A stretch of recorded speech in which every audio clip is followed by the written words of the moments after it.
run. The kingdom has risen against the same kingdom. There is an in-house Obagala. For no matter how much, for no matter how long, there must always be a time that the light will shine and the truth will surface. Doris Abba say, no, you are welcome. Share this program. Kingdom has risen against kingdom. And I will keep saying, all thanks to Governor Soludo. Soludo Ngiwaka. Soludo Ngiwaka. Onye nke umekwalogo. Onye nke umekwalogo. Government will do more powerful than Arobinago. Okay, no so, ngwere no so. Now, I told you people, Nanda Abulo na fa maro na ife Mathias na eme aduro mma.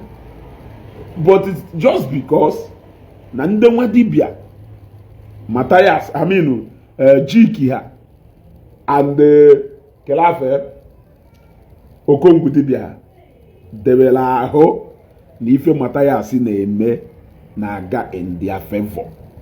No, na aga in their favor. So ha decide there, pretend kaya se na ha maho na ife o na eme aduro mma. And that is the problem I will na this social media. And for as long as na ya choho emalu nke weziokwu, we will keep running round the circle. Now, Mathias aton ona akaye na Okongwu Dibia na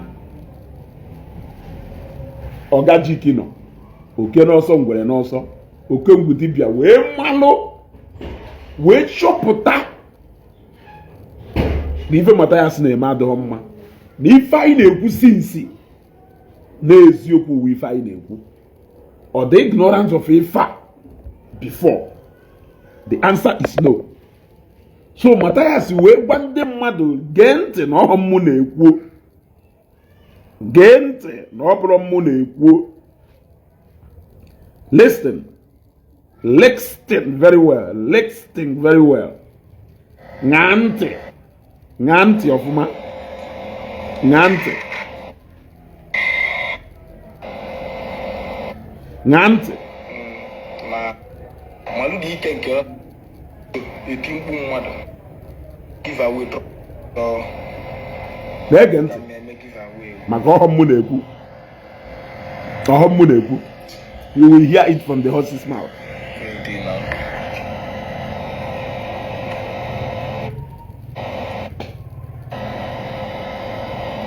Anọnụ m onwe m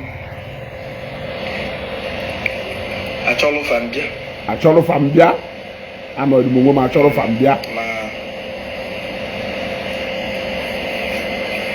Etu ahụ ndị pastọs na ndị ụka si wee nọ ire onwe ha, Mathias chọrọ ha bịa, mana ha nwa ndị filuru na okay, Nnamdi Ọdịnaka, let me send you to where Ogechi is. Off that person sendere uwe ebe Ogechi nọ. N'ọnọrọ onwe achọrọ ha bịa maka na ndị anọ ire onwe ha Mathias chọjeje. Ha nwa filuru na nchọrọ chọje ndị aje na turn on their behalf without knowing that he will later turn also n'ebe ha nwa nọ. You are joining, be sharing the life. I'm coming. Ana m abịa. Mata cast go na nke ikpeazụ a. Mata cast go ka ekpotọkọzi ife niile. As you are joining, be sharing the life. Ka ekpotọkọzi ife niile. Eti mkpu mmadụ thank onye amana na ese ndelo mmụba. Ka ekpotọkọzi ife niile. It is game over. Ịnọdụ eti mkpu mmadụ. Ase mgbe ihu na taa na na-enyi ike. Why? Malu di ike nke ọ na-agba n'anwụ. Ọ just chọpụta ya kịta. Ọ chọpụtara ya kịta. Ka WhatsApp ejugo of too much scam. Men na-atụ onye ọsọ aka n'ihu why not iwu onye ori ama. Referring to Mathias yo. Mathias ka ọ na-refer to. na WhatsApp ya ejugo too much scam ma Mathias na-atụ onye ọzọ aka na-aṅa ntị go see something. gosi something ụnafụ bụ ife Fuck it. ụnafụ bụ ife nke a ka mbido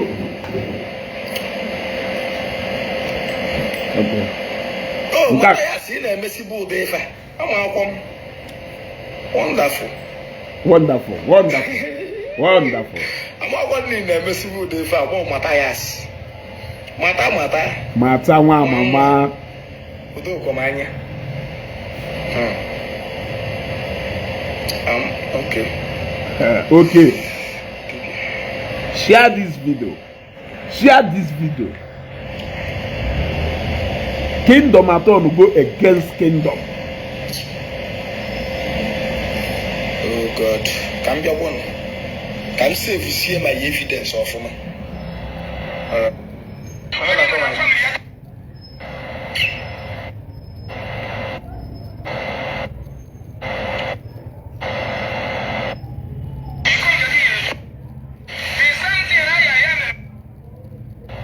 Negent, share this video. Share this video. Very good. So before I talk anything, can you go do no harm me if I'm in Nigeria? Ogajiki kowu ya heju obere oge ọkwa Ogajiki ha na-celebrate since ha amụọ n'oge nke ha na-abịa kịta ka ya nọ wee ma n'ife Mathias na-eme na ọ dị right ka ọ dị wrong because no until mgbe ebuje ihe ekwe ahụ wee bịa ebe ị nọ eburu ya wee bịa ebe ị nọ wee malụ na ife ahụ anaghị eme onye ọzọ ị na-akụ aka na eme ya onye nke m na ya tụrụ retie ịghọtago ka anyị gawa n'iru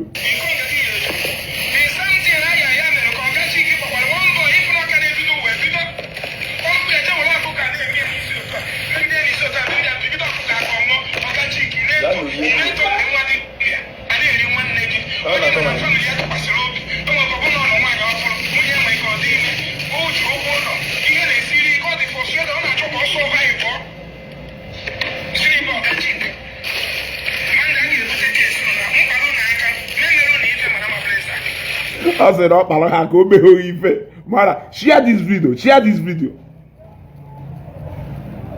Are you serious? Wonderful.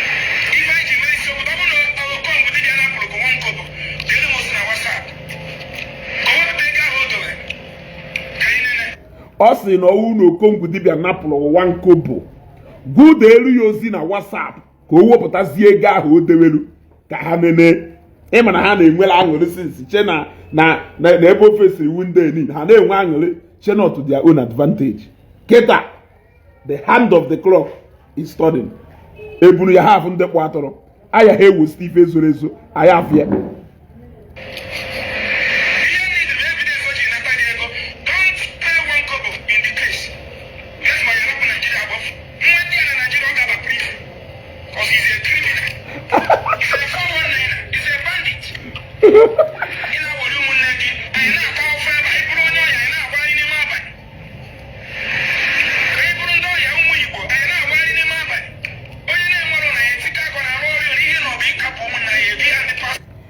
chetakwo na onwere mgbe nke ọlụlụ out Okongwu Dibia and the Ogajiki out wee gwa ha na unu na-asọpọtụ Mathias mana unu amahụ na ife ahụ Mathias na-ekwu maka ndị pastọ na ọ bụrụ na unu belivuo ife Mathias na ndị otu na-ekwu na enwere anything dịka spiritual power.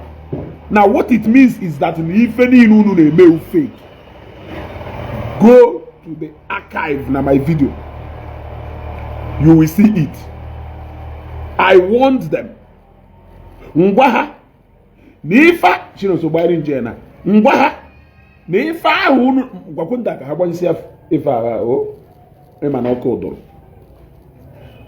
then you je gbanyoro m AC pala mba attend the chat ha nwe ebe ahụ je gbanyoro m AC pala first ịghọtago mwe gwa ha ma ndị nwa dibịa nọ na-celebrate ife Mathias na-eme because na ha feel that this is the time ha eji wee wepụ ndị ụka na nkọ ka ha nwa wee nọkwara na their business wee gwa ha no wolo na support Mathias no gwara na ndị pastor enweghị power ha ji arụ ọrụ na enwere anything to spiritual power. That what you are confirming indirectly is that Okongwu Dibia will fake. No nwere any spiritual power iji arụ ọrụ because na according to Mathias enwere anything to such power. So all na support ya na akụ aka because he is going after somebody perceived to be your competitor. Have you asked Ekwe if Ekwe na-ekwu maka ya? What it means is that Okongwu will fake. We go gajiki na Okongwu Dibia. No na bụ the last people supposed to know what it is celebrating Mathias. Because na aka ọ na-atụ ndị ụka etu a na ndị ọzọ niile esi etu a na-atụ ụnụ because kedu ife ọzọ na-eme na Facebook na awụ ije na-agwa ndị mmadụ bịa ebe a na agwọ ọrụ ọgwụ na ọya alụ ọrụ bịa ebe a na igwe oke ite na ọya alụ ọrụ kedu ife ọzọ na-eme kedu power eji agwọ oke ite ahụ if not spiritual powers. But you are glorifying somebody na-agwa na such power emeghe exist because na ọkpọbụ oge afa maka na ọ na-akpọbụ onaghị afa ọkpọ onaghị afa kịta. Let us continue.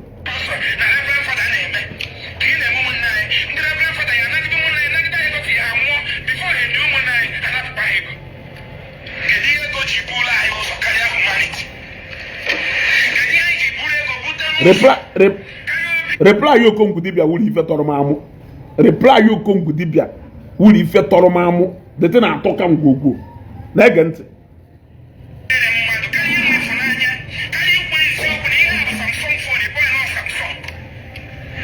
Okay, ka anyị nọgharịa. Share this video, click on like and love. Ka anyị nọgharịa ebe ọkụ dị. Ka ife ọ. Kpọrọ elu tọnụ ọnụ show elu. Ka anyị nọgharịa na ebe ọkụ dị. Megelu m da. Ka anyị nọgharịa ebe ọkụ dị. Ngwa mechie ero. Gbanyere m nke ahụ. Mechie egwu ebube nya mechie daa maka mosquito. Gbanyụọ nke a gbaikwe. Yes. Ka anyị nọrọ ebe ọkụ dọ.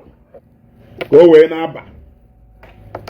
They have not seen anything. Ha fụbụ anything at all. Sorudo Chukwu gọzie egwu. Ọ chịrị mbụ ya achị ọzọ. There is confusion in the land.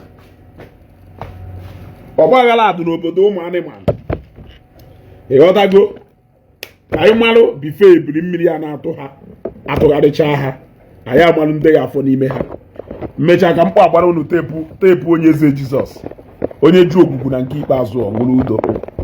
Akwefu na nke ikpeazụ a onye ju ogbugbu ọ ṅụrụ udo. Now let us continue.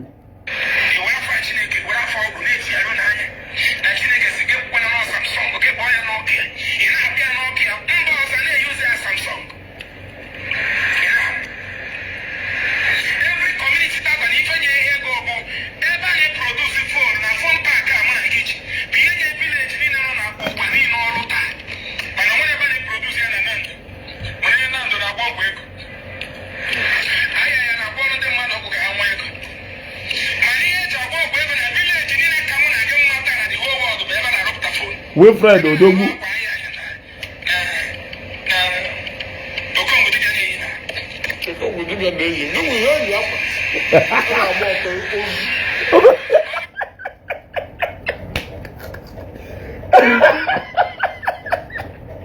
Ọ sị ha na ọgwụ ndị China na-agwọ na oke ite ndị China na-agwọ ọwụ imepe factory ebe ha na-alụpụta akwa aya ya na ndo na Okongwu Dibia na-eyi. Okongwu Dibia wee sie akwa aya ya na Okongwu na-eyi ngwunwu ihe eyi akwa ozu.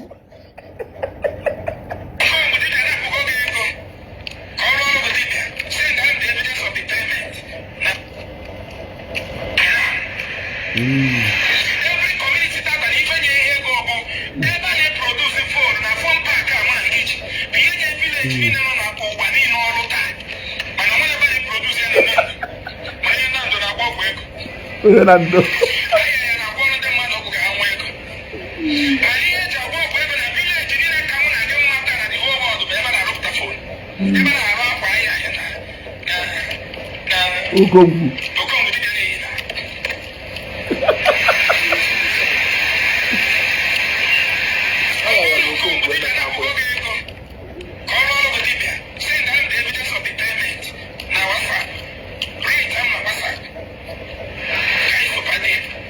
That's super day.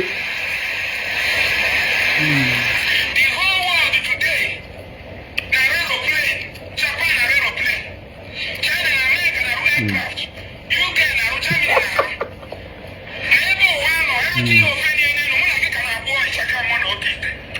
Before I continue, Soludo Eresto go factory setting on Mathias. When you direction, you was supposed to read the nanya. All along, on a area can nature cigarette shadow. But Soludo nege direction. Obudona bagara and keep as well. Gent in entre no ka Onye Eze Jesus is we me 360 degrees. What kid and nappers cannot do does not exist. Nda mere Onye Eze Jesus factory resetting the highest deliverance any human being no way ike ime Onye Eze o ife ndị kid and nappers and the Soludo na nke ikpeazụ a maka na ekwetachara m no ije ahụ ojelu bata mere o ji weta ọnụ 360 ahụ. I believe no fear of fine of 20 million or 6 years imprisonment or both. I believe no fear of 20 million fine or 6 years imprisonment or both. I believe no nya melo Onye Eze Jesus restore factory setting. But in negent, I predicted today for them. Mwe gbafano panane loko na hamano osena huamake that they will not last. I told them that they will not last. They thought I was just making mouth. They were glorifying Mathias Mwife all in all na-ekwu because no na-ekpuchi fa ha wele eme mpụ na aghụghọ fa na-eme. They never knew that there will come a day that there will come a day umbrella ha devela akpuchiri ya tupu mmiri ewe hisiseba na and ọ na-ama onye onu ọ na-ama onye ana. Wait until you hear the reply Okongwu Dibia nyere maka ọ reply ya ahụ ka ndụ so much interested na ka i wee malụ na language anyị na-asụ sinsi na ha na-anụ ya and na ha ma n'eziokwu. Honorable Prince, you are gradually turning to J Park the second and I just dey look you. Nenenum no. Nenenum network is name since you and they kaya dey name.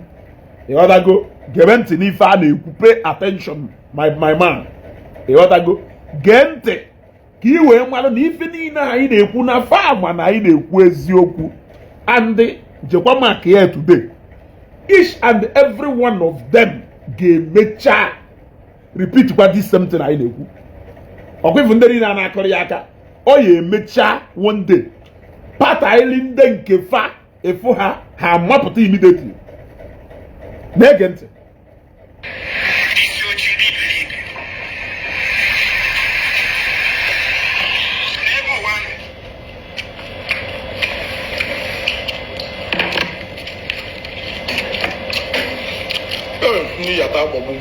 Share this video. Okay. Can go soon. Company lawful. Mathias Ezeaku Igbo. Go see the company of Mathias Ezeaku. Factory na produce my phone. Mataja my power bank. Mathias Ezeaku Igbo. Oh yeah, go soon na. Mathias Ezeaku na try one. On a try. Now no company lawful Mathias Ezeaku Igbo. The company Mathias Ezeaku. If you company never produce the phone. If you never Mathias produce phone. Onye produce my laptop. Church Mathias. Na ye bo ji microphone, na ku di phone fa na produce. Ana akuri aka.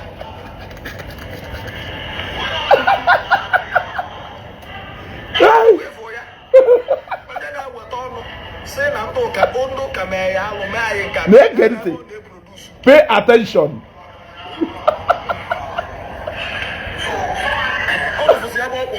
Congregation. They produce his own food.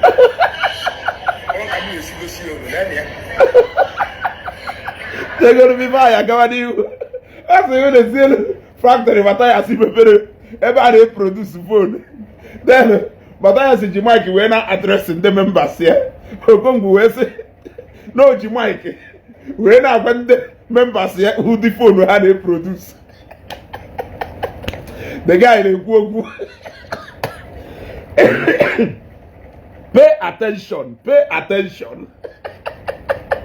Vous go say produce phone nkie. Vous go say alwa kwa nkie. Mana those pastors on akwa. Those pastors. Somebody like Oyedepo. Oyedepo. For factory. Eba na aru ife di iche. Somebody like Oyedepo will 4 factories. Eba na alu ife di iche. We have been talking. They are going to help us to finish up that message. Okwifa ide ekwu since. Ade ekwu hey. No we Okongwu Dibia jiziaka na agwa. Na ndị pastors niile ahụ Mathias na apata ile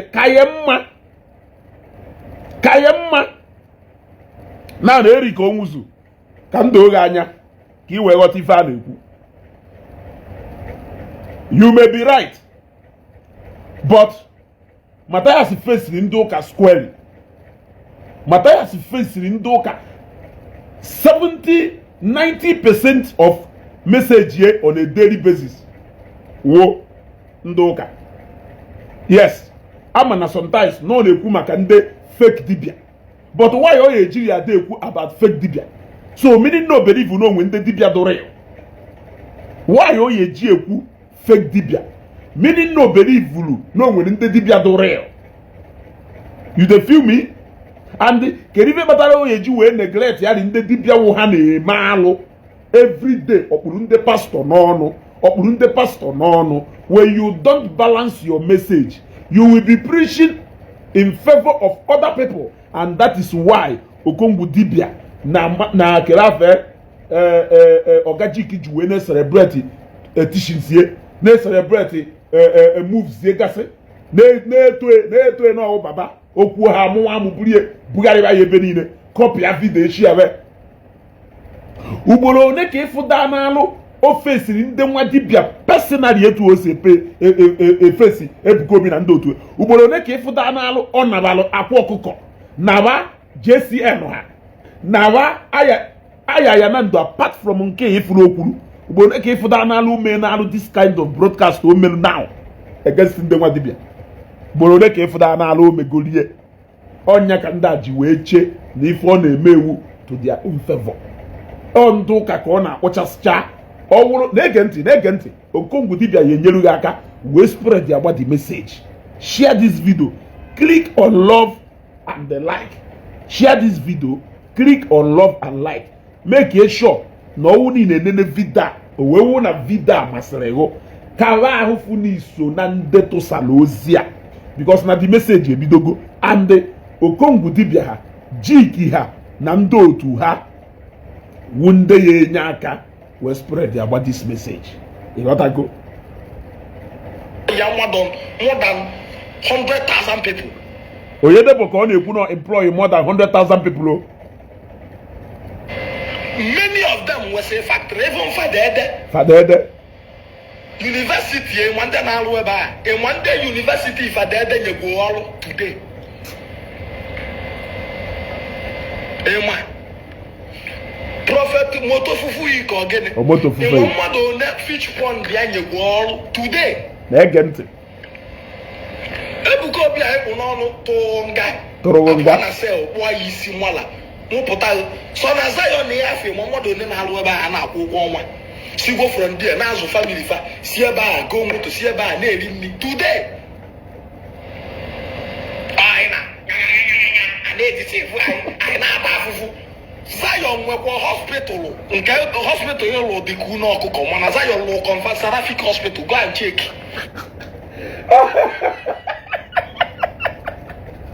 ọ sịrị Zion nwekwa hospital na hospital mata ya asịrị ụlọ dịka unu ọkụkọ ya ji eche nke maka Seraphic hospital ife niile awụ ife anyị na-ekwu ọdụ ka ya na-ekwu ọnụ efu ọdụ ka ya na-ekwu ọnụ efu Okongwu ha na ndị otu ha ma waja ha ya eso mechaa n'ikpeazụ kwuola anyị ọnụ anyị emechizieri ọnụ na-atala anụ ọkọ na-esewara anụ ọkọ na-aṅụrụ wine fa na-ekwuru anyị ọnụ anyị maka na ife agba n'aka ejighị enyo enyo.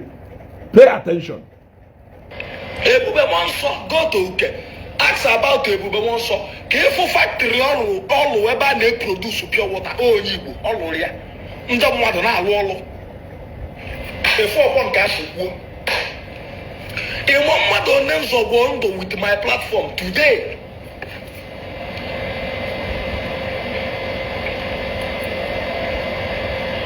Ọ daa na-akụgheri all sort of nonsense mepe ọnụ na-asị ọ maka na mgbe ahụ na-egesi ntị ka Okongwu kọwazie elu maka foundation Mathias.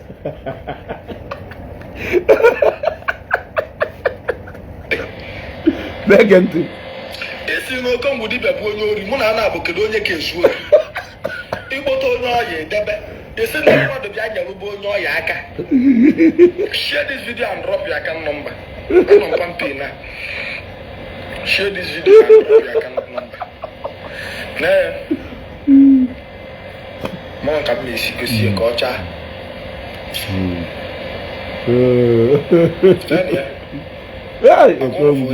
Anọ mpampe na share this video, drop your account number.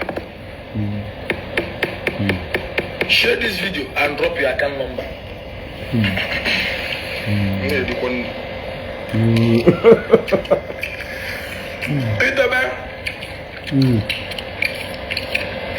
Idebe onye ọya eweruru esi ego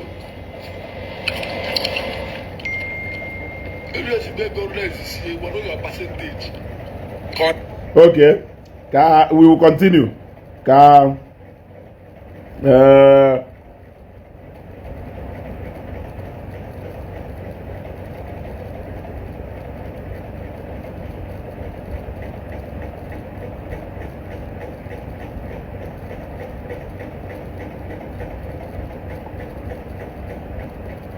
Let us continue. Continuation. Share this video. Click on like and love.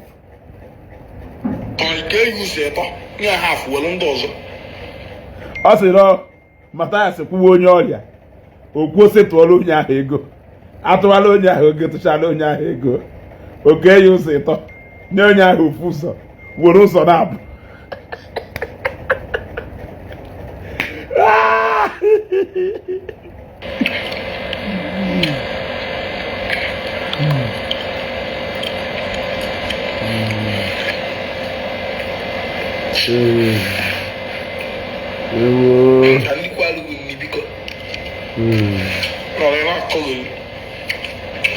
Akwa ọkụkọ ka dịkwa mma.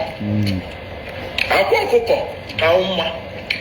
Akwa ọkụkọ nwere two hotel, one other things.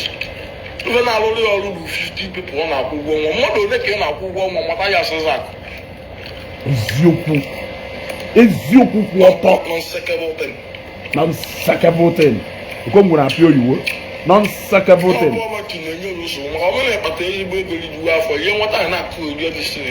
Ọ zero property na-enye nsogbu na ọrụ ọkpatara ezigbo ego n'iju afọ onye weta ya ma nkọgheri. City boy. Money punch. Okay. Ikwu ogono. Oho na ndị mmadụ amaghị eziokwu anyị na-ekwu. Mana because na ife Mathias na-ekwu na one way or the other. No na-epromote ife ha believe na ha emechi ọnụ.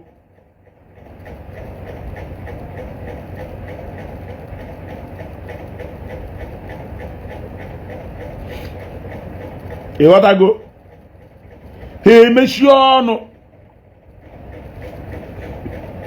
ị na-preach maka creating employment. How many employment have you created? That is a question you should ask yourself. If you have not created more than 7 employment or 10, onye ka ewe imeghepụ ọnụ na challenge ndị create golu more than 1,000, 2,000, 10,000, 30,000 employment. 30,000 people are drawing salary from one man. Ngunwa enweghị nke ị na-akwụ akwụ imeghepụ ọnụ na-ekwu maka ndị ahụ onye enyelughị ọnụ. They know this truth. They will rise up against each other. Listen to Onye Eze Jesus. Ka ị wee ghọta ebe m na-eje. Gee ntị. Ṅaa ntị ka ị nụrụ ọkwa dị oke mkpa from Onye Eze Jesus. Onye Eze Jesus mara ọkwa dị oke mkpa. Soludo is in action. Onye sịrị na Soludo solution is not in action na Anambra steeti na nke ikpeazụ a malụ na onye ahụ na-atụ ụga. Oke n'ọsọ, ngwere n'ọsọ. Onye Eze Jesus ebugharị ya na 360 wee tọnụkwazie against ndị nya na ya na-egbukọ n'ofu akpa.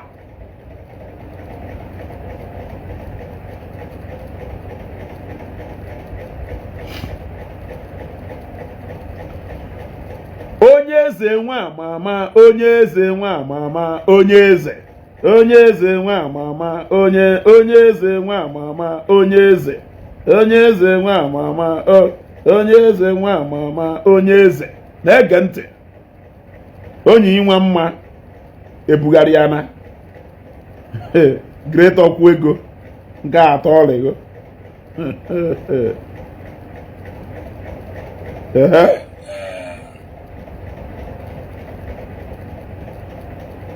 Ladies and gentlemen, No.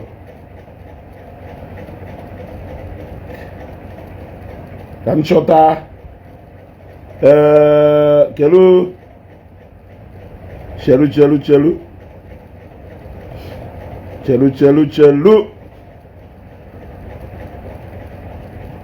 Onye Eze echeghaligo.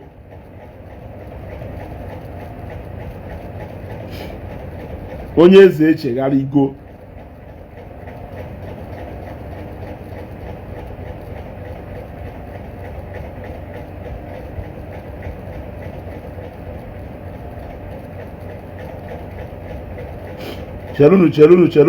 Chelunu.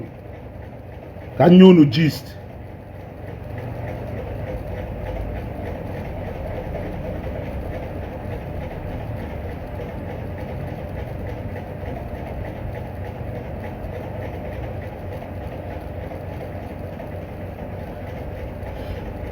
Now, this guy a na-akpọ ambition for success. Onye ma that guy, je gwa that guy na mosere, let this be the first and last time mmafu picture na page ye. Mfu picture na page ye ọzọ. Akuziere nya akwụkwọ ọmụta. Je nu gwa ya. Ịghọtago. Make too much. Ịghọtago. Onye ma this guy a na-akpọ ambition for success. Je gwa na mfu picture na page ye again. Nwa afu picture na page ye again. Nwa afu picture na page ye again. Ebe a ka m ekwudebe.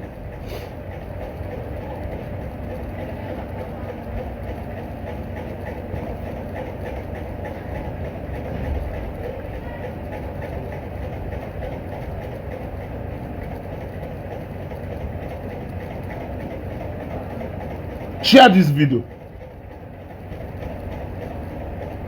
You don't even need to know him, my brother. You don't need to know him, bro. He's inconsequential.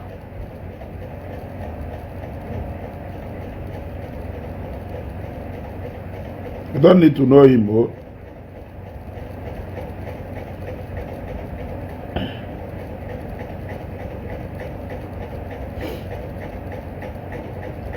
Can go see go. Can go say go. Hey, oh. Can you see? Me talk na share button go.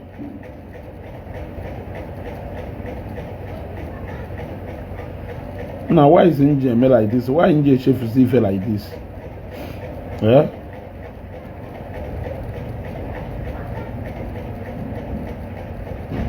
There's even them ever. Yeah.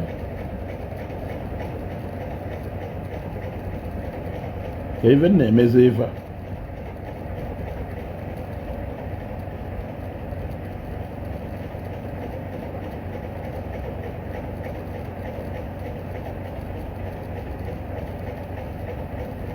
Even them is ever.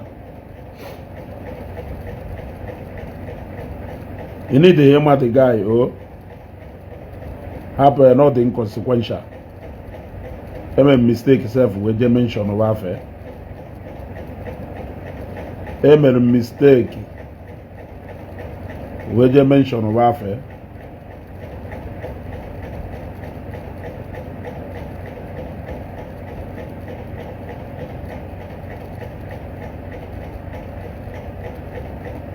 Hey. Now, why is it?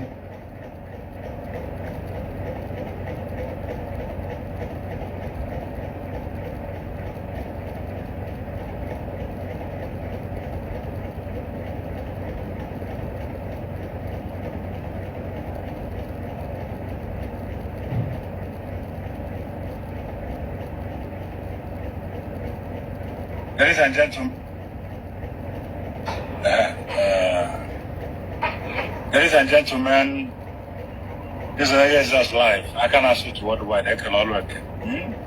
Okay, I don't know. Mama, no, ya sick. Everybody overseas. Mba. Havida can actually play. A man of Vida can actually play. Ladies and gentlemen, a man of Vida this is can. Onye Eze's live. I can ask you to worldwide. I can all work. Okay, I don't know. Mama, no, ya sick. Everybody overseas. I better me quote it to no better who can make no next week and make many things. But I'm gonna governor Yafus. Okay. I'm gonna governor Yafu would do before anything. Okay, I don't know. Above no. Monday wish him well. Monday wish him back. Bad, the Onye Eze.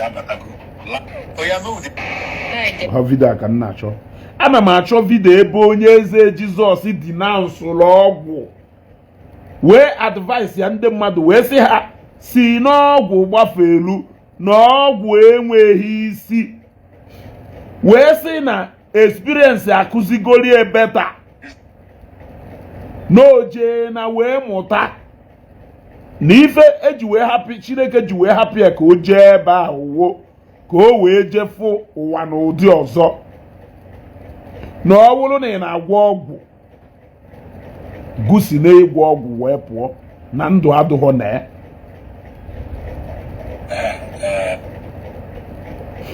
gusi na wee pụọ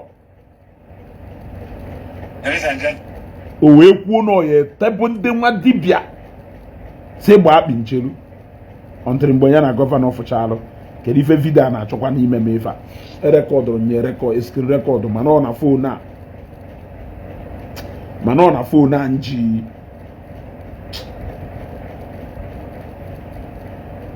na phone and eme this thing now can screen record of that thing.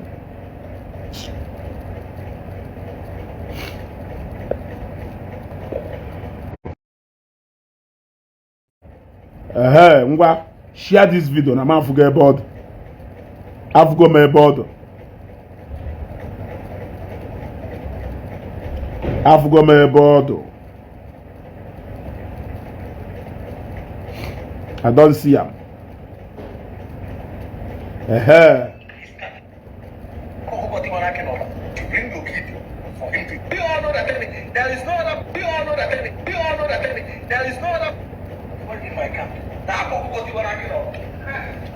Gente.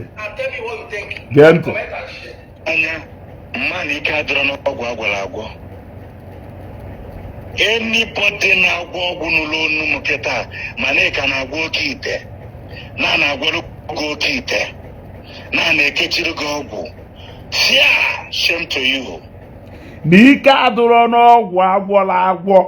Onye eze Jizọs na-agwa gị n'ike adụrọ n'ọgwụ agwọla agwọ. Si n'oke ite pụta, si n'ife nkechi pụta. What Soludo and ndị udo ga-adị, and the 20 million or 6 years imprisonment or both.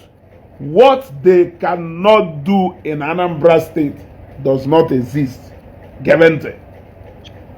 Shame to you. As a young boy able, where you want to go kite, you short to where you are alive. But also be about to. But not format on a bugalio. Opu from Okite. Bupu from Egwogu. Bupu from Ijene Bugali Ebunu Eji na mmiri. Because na nke ahụ jigodie n'ọlụ. Ife ha na-eji agwọtọkọ na mmiri ejie n'ọlụ. O wee chọọ ka o bugarizie format. Si from Okite pụọ. Si from ije na mmiri je gwọtọkọ mmiri pụọ. Ka ọ baizie na pool of Bethesda. Ọ ya alụzie alụ. Nke ahụ nwere ike wuzie artificial pool. Ọ ya alụzibe. Ife dị na format. But not the same. It is still kingdom against kingdom. Because in a bid to actualize this second interest, he has stepped on so many other toes who used to be his colleagues. Manaketa language change na. Nyante. Onye Eze. Nemana Chineke ga-edeliver gị. Chineke. Balọsọ bịaba. Ka nnapụta gị n'ife etilu gị na ya. Ọ mụ na-agwa gị. Agasigwe m ụzọ ahụ. Chineke wee napụta m. Agasigo m ụzọ ahụ. Chineke wee napụta m. Agasigowoli m ụzọ ahụ. Onye nwe anyị wee si were m. Bịa ka ị nwere onwe gị. Gee ntị. Nsị bịa bụ ụmụ uwe eziokwu. Shie warning. Si bịa bụ ụmụ uwe eziokwu n'ike adọrọ n'ọgwụ. Bịa na pool of Bethesda. New format. Ka ebu power ka efu na ike dị. New format. Bịa na pool of Bethesda. Ka ebu gị power ka efu na ike dị. Ị na-azụ afịa ọda aga. Bịa na pool of Bethesda. Ọhọzi River Niger. Ị na-alụ ọrụ aka ọda aga. Bịa na pool of Bethesda. Ọhọzi River Niger. Ị na-arụ ọrụ ego ada abata ada akwụghị ụgwọ. Bịa na pool of Bethesda. Ọhọzi River Niger. Iwu dị ebe a. Under 1 month, God will change your life. Nsogbu adịghọ. Ndị otu eke hit. 7 days, God will change your life. They add 3 na 4 days eke hit. Ọ bụ na ije ego na be dibịa ọgbọọlụ gị oke ite. A man last for this year. Nsogbu adịghọ. Ịchọ to go your life. Dan. Ike adịrọ n'ọgwụ agwọ. Ọ na-agwa ya. Ụfọdụ ama like okwu am na Jizọs zi m ozi ya. Jizọs napụtara m n'aka ndị kidnapa. Nka ya akọrọ ụnụ ife m fụrụ ebe a. Nka ya akọrọ ụnụ na mgbe m mere mụ na gọvanọ kwụsịa m ka o nwere some secret ma gbodo gọvanọ before m kwuo ya openly. Ata ka m na gọvanọ kwụsịalụ. M na-agwa ụmụ ụwa ife m fụrụ na ife m fụrụ and ndị dibịa m fụrụ na sponsor ndị a. Enwere many dibia si na sponsor ndị a. Enwere many, oh my God. Si n'aka ndị dibia pụta. Dibia abụrụ omenala.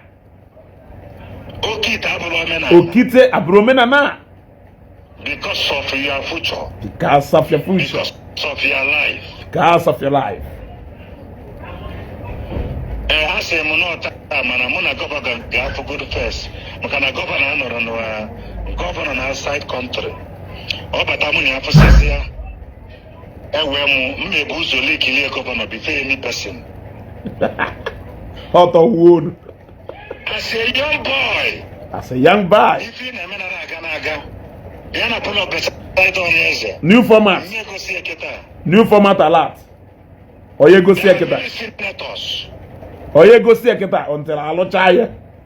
Iwu iwu ejidego mmiri a na-eji achụ aja na enwudego ebe ọ bụ atụrụ je na mmiri ya na ife eme ọkwagharị ụzọ na pool of Bethesda were ndị dibịa kwụnye n'ọkụ ndị dibịa ahụ kwụnye n'ọkụ ka nlaikere ndị dibịa ahụ o mebiri biznes ka nlaikele banye ịgwa ha because those days ọ ya agwa na ndị pastọ pụtara na-asị dibịa pastọ gwụkwanụ na ya bụ ndị pastọ ike ọ na-afịọ ọ na-azụ ndị dibịa mi nwaanyị ọ na-ebugharịkwa baịbụl n'aka taa ọ drọpụgo dibịa drọpụ oji drọpụ ite drọpụ mmụọ ọma mmụọ ukwu arụsị 7 Okongwu Dibia sọrọ ịda ebe a ọ abandon ọna ha ncha niile buruzie baịbụl chọzie mmiri ahụ ọ na-ejezi eje arụ ọrụ ka ọ rụzie artificial pool of Bethesda bee the same format mana format nke a anyị laikiri ndị owolo aka ka ndị ahụ wee malụ na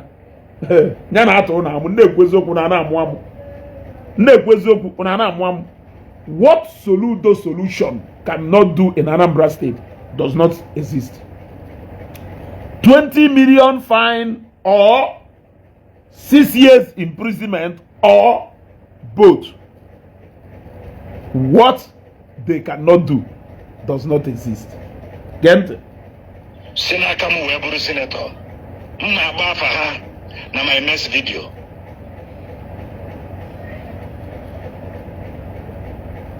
Come to the booth of Bethesda. Kema na Chineke ka nwelo. There is no power. Ishegari bụ odore. Anaghị adụ onye ohi ji ọdụ. Owere obi na-apị mgbaso.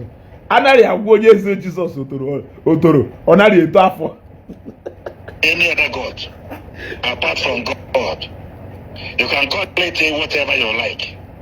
Also, another format is you can call it. Oh, again, bro, did remember? Okay, also, boy, another format. But I don't want no format yourself, Eva.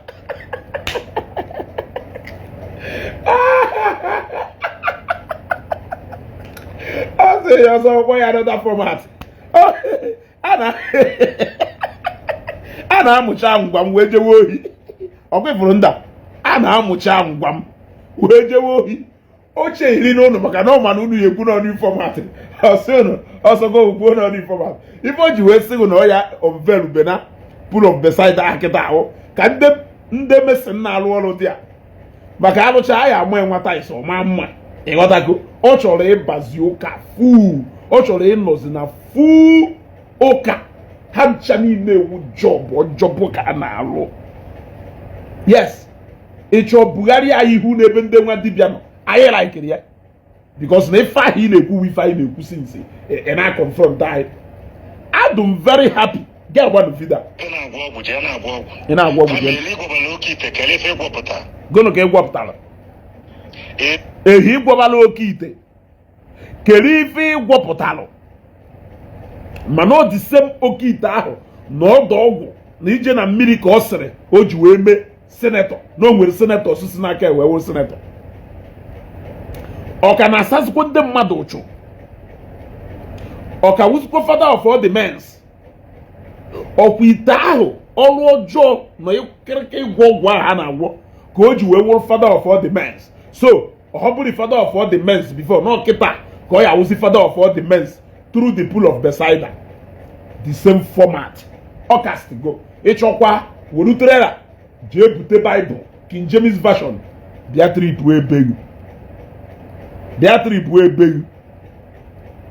ofu format.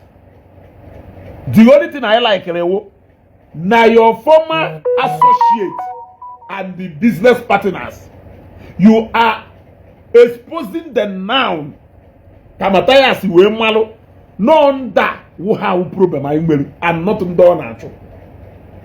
Yes, kịta ka ịma na ike adọrọ n'ọgwụ sị hapụ ndị mpịampịa dibịa a na-eje na dibịa abụrụ omenala Igbo na ọgwụ abụrụ omenala Igbo na oke ite abụrụ omenala Igbo taa ka ịma na ife abụrụ nyawu omenala ahụ ndị nna nna ya mere na nke ahụ nke ha ndị ọgbara ọfụ ndị ụrụ na-arụrụ ọjọbọ introdusuru wee worie wee na-abịa na mmiri abịa ahụ openly without adaghị ezo mara akwa red na-akpagharị buru ite na-akpagharị ebe niile openly ka ha ghara ide ezo polisi pụsụkwa onye sị I want to search your car o mepee ya openly upon n'obi ite ọgwụ na moto enjoy yourself freedom of worship. Onweghị you are telling us now.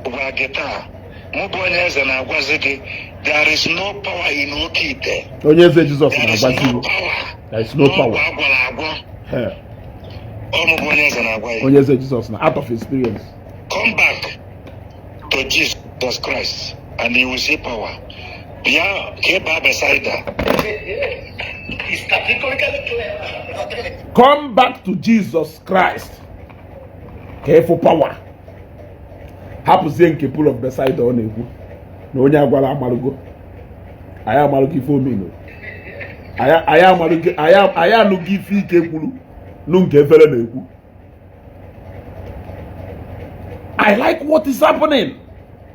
That is why nji wee sị ụnọ kingdom against kingdom. Okongwu Dibia against Mathias, Onye Eze Jesus against ndị nwa dibia. Okongwu Dibia against Mathias buru okpiri buru 2x2 buru plank sojiki na Okongwu Dibia na-azụ. Afụkwara m vidio Okongwu Dibia meru maka ife a soro udo kwuru. Afụkwara m ebe ọ nọ na-akọndemukwa ndị dibia na-alụ ọjọbọ. It's not na famala eziokwu. Onye gwatawo na famala eziokwu. Soludo bịa mezie do more effective than even akwa ọkụkọ na ndị otu. Oke n'ọsọ ngwere n'ọsọ. Na nke ikpeazụ a eburu ya afụ ndị kpọ atụrụ. Relocation. Ndọkọ. Nwagọta Afia Motors. Anyị nwere ana na Asaba. Anyị nwere ana na Enugu. Anyị nwere ana na Owerri. Anyị nwere ana na Port Harcourt. Bịa ka anyị lesi gị ana ebe ihe ejelu ni okwu agwụgwụ. Anambra State is a no-go area for you people now. Ndị ọsọ afịa Jiki and Okongwu Dibia. Bidokwanụ nkịta wagharịwa Ezeaku. Bidokwanụ nkịta jee wagharịwa Enugu Ezike na Asaba. Hụ nje chọwa new client. Maka Anambra State kụrụ akụo. Nwa obere oge ndị nwa dibia niile a ya ebido izu oziọma online. Nwa obere oge ndị dibia niile a ya ebido izu oziọma online. Jee Enugu eke hiti na mụ fụrụ ya n'anya. Mana m na-ene ya anya kịta na-afụ ya n'ụlọ nga because ọ ya kwụrụ 20 million. Sie na m na-ene ya anya na-afụ ya ka o ji ihu na azụ were anakpụ ụlọ nga because ọ ya kwụrụ 20 million. Gbakwonie na m kwuru I love him so much. According to him, ọ sịrị m were gbarawa vu na onye Nnewi ibe m na Nnewi na Ọkịja. Due to that okay funanya nwere n'ebe ọ nọ, I don't want to see him end up in prison because anya nji afụ ya anya nji etu aka si wee mechie anya were nka wee na-afụ ya ebe ọ na-aba prison ya adọka. Gọvanọ kwuchala okwu and ịma n'iso n'onye a na-agwa onye agbara amalụ na ịma na ọ wụrụ na ndị udo ga-achị kpagharịba na house to house. They will come to your house before they go to every other person's house. Because n'ijizi dibia art drama. Ị na-etichazi effect. Ọmụwe ke hit nkata ọgwụ boom ebe niile cheki na page bụ cha white. Employ a tech expert. A tech expert. Shot onye na ka esi edit video were etinye effect n'enu ọgwụ a na-agwọ. A na-etizi ọgwụ a packaging effect emoji na n'ọda boom ọkwa chaka ebe niile etu a. Ndị a wepụta list ederunye fa onwe oke ị ga-adị so na top 3. Ọwụrụ m ụgha na m agba. ọwụrụ mmụọ ụgha na m agba unu ya eji aka unu wee bọchasịta onwe unu ike kwuru it has started onwe onye n'ime unu ahalụ ma ndị kọsụrụ eji wee nwee crash of religion ma ndị nwelu chọọchị according to Soludo ọ sị na church has been constantly under attack na ndị mmadụ adịghị enwezi regard for men of God o wee mee ndị be anyị ha wee na-adafegherizi wee na-achọzi easiest way to make money and they celebrate the money without genuine source of income a na-efe ego a na-eto ego o metụrụ onye ọwụ n'aka n'ife niile a kwuru ndị dibịa niile nọ na Mathias nọ na jiki kelafa ya jiki na Okongwu Dibia nọ n'ime ihe Anambra steeti adọzi conducive for you people kịta ọwụrụ mmụọ megharịa ime ife I enjoy this show. I can't wait for Mathias to reply to you because he can have more things to tell us about Mathias. Everything he can do with the center I can. I show new thing. Onwere ife man na I chok e gba yi. Ife ni ri ikuru kita. Oh if I na-ekwu since now. Oh kita ka enu ria. Ife ni na if I na-ekwu since now. Eh? Is it a hidden fact or an unknown fact that na Fadede will over 30,000 workers working for him, even as a clergyman? Caritas University, Osisa Tech, Madonna University Okija, Madonna University Port Harcourt, another EFA University of Campogol, Caritas, Osisa Tech, Madonna University. Onwe nke ichetara ebe idelu nyeba Gold Transport, Brewgate Bank, LI Foam, name them. Even na keriva na-akpọ ife onwelu na Port Harcourt ka ọ dị ebe o nwekwuru mmanya o nwere mmanya ọ na-alụ kele afa mmanya mmadụ cheta ama afa mmanya o nwere mmanya ọ na-alụ pọgatịrị ka ọgụnụ nke onwelu ọ na-enugwu ka ọ na Port Harcourt ka o nwere all these things nwelu thousands of workers that are working under him. He is paying money. Kele onye Mathias wo imeghepụ ọnụ na-ewetara onye dụka Fadede ọnụ ebe ka olulugo na ye drivers alone or employer karịrị ndị niile nọ na business line wo ndị awụ ndị karịrị wo nkwọcha no say man is even in abroad. Jeremiah Omotefufoye nwelu more than 10,000 workers that are working for him in various establishments, even as a clergyman. Can message in a preach here? They know all these things more than you.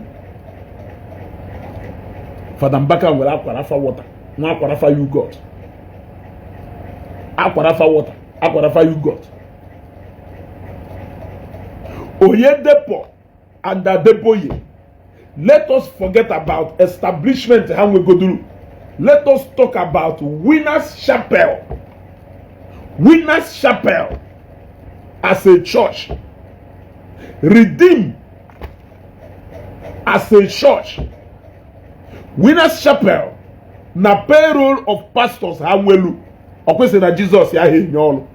Okwese also Jesus ka nda na preach wele akwụghị ụgwọ. So olu Jesus ka nda na alụ ewele akwụghị ụgwọ. Worldwide, nationwide, Winners Chapel nwelu more than 30,000 pastors ha na akwụ ụgwọ. Oke n'ọlụ ha awụ so si dezi oziọma Jesus ha na akwụghị ụgwọ. So si dezi oziọma Jesus. Owulu na oziọma Jesus nwere ike inyenwu more than 30,000 pastors worldwide. All because na fa na ezi oziọma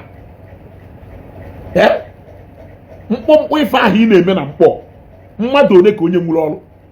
I am asking you, if Oyedepo, we are not talking about Covenant University, we are not talking about other establishments. I am talking about Winners Chapel as a church.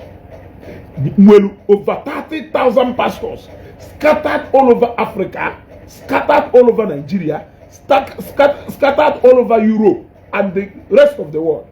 The same thing with Redeem.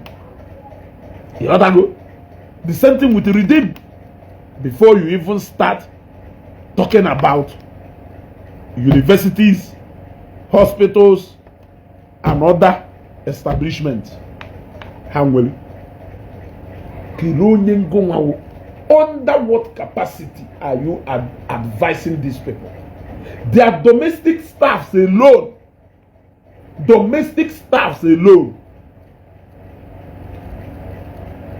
bigger than the whole line-up and chain of people now your business.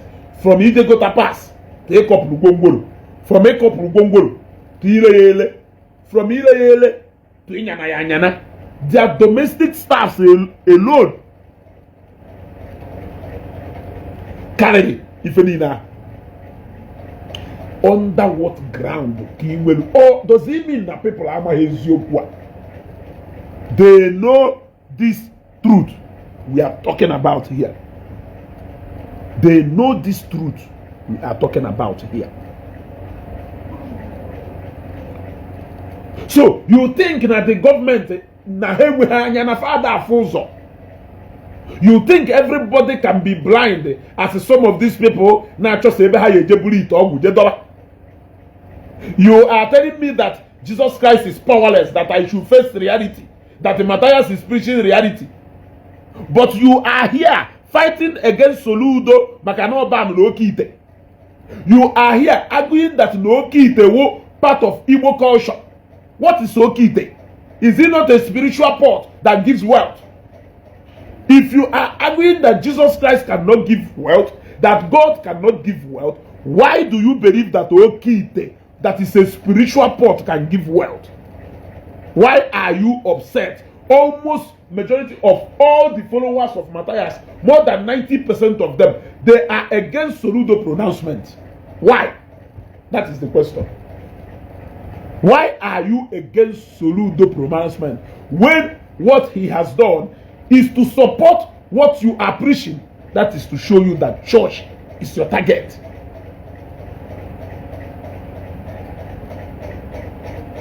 Onya ko jieme hapukatoku. A conflict with Fefa. Because they know where their heart and their mind belong. That is why you cannot hear them often talking about native doctors. When they want to talk about it, they will do eye service and focus on the real enemy, which is the church. That is the only way. Somebody just say, oh, no believer in spirituality, no believer in prophecy, but no believer in fact.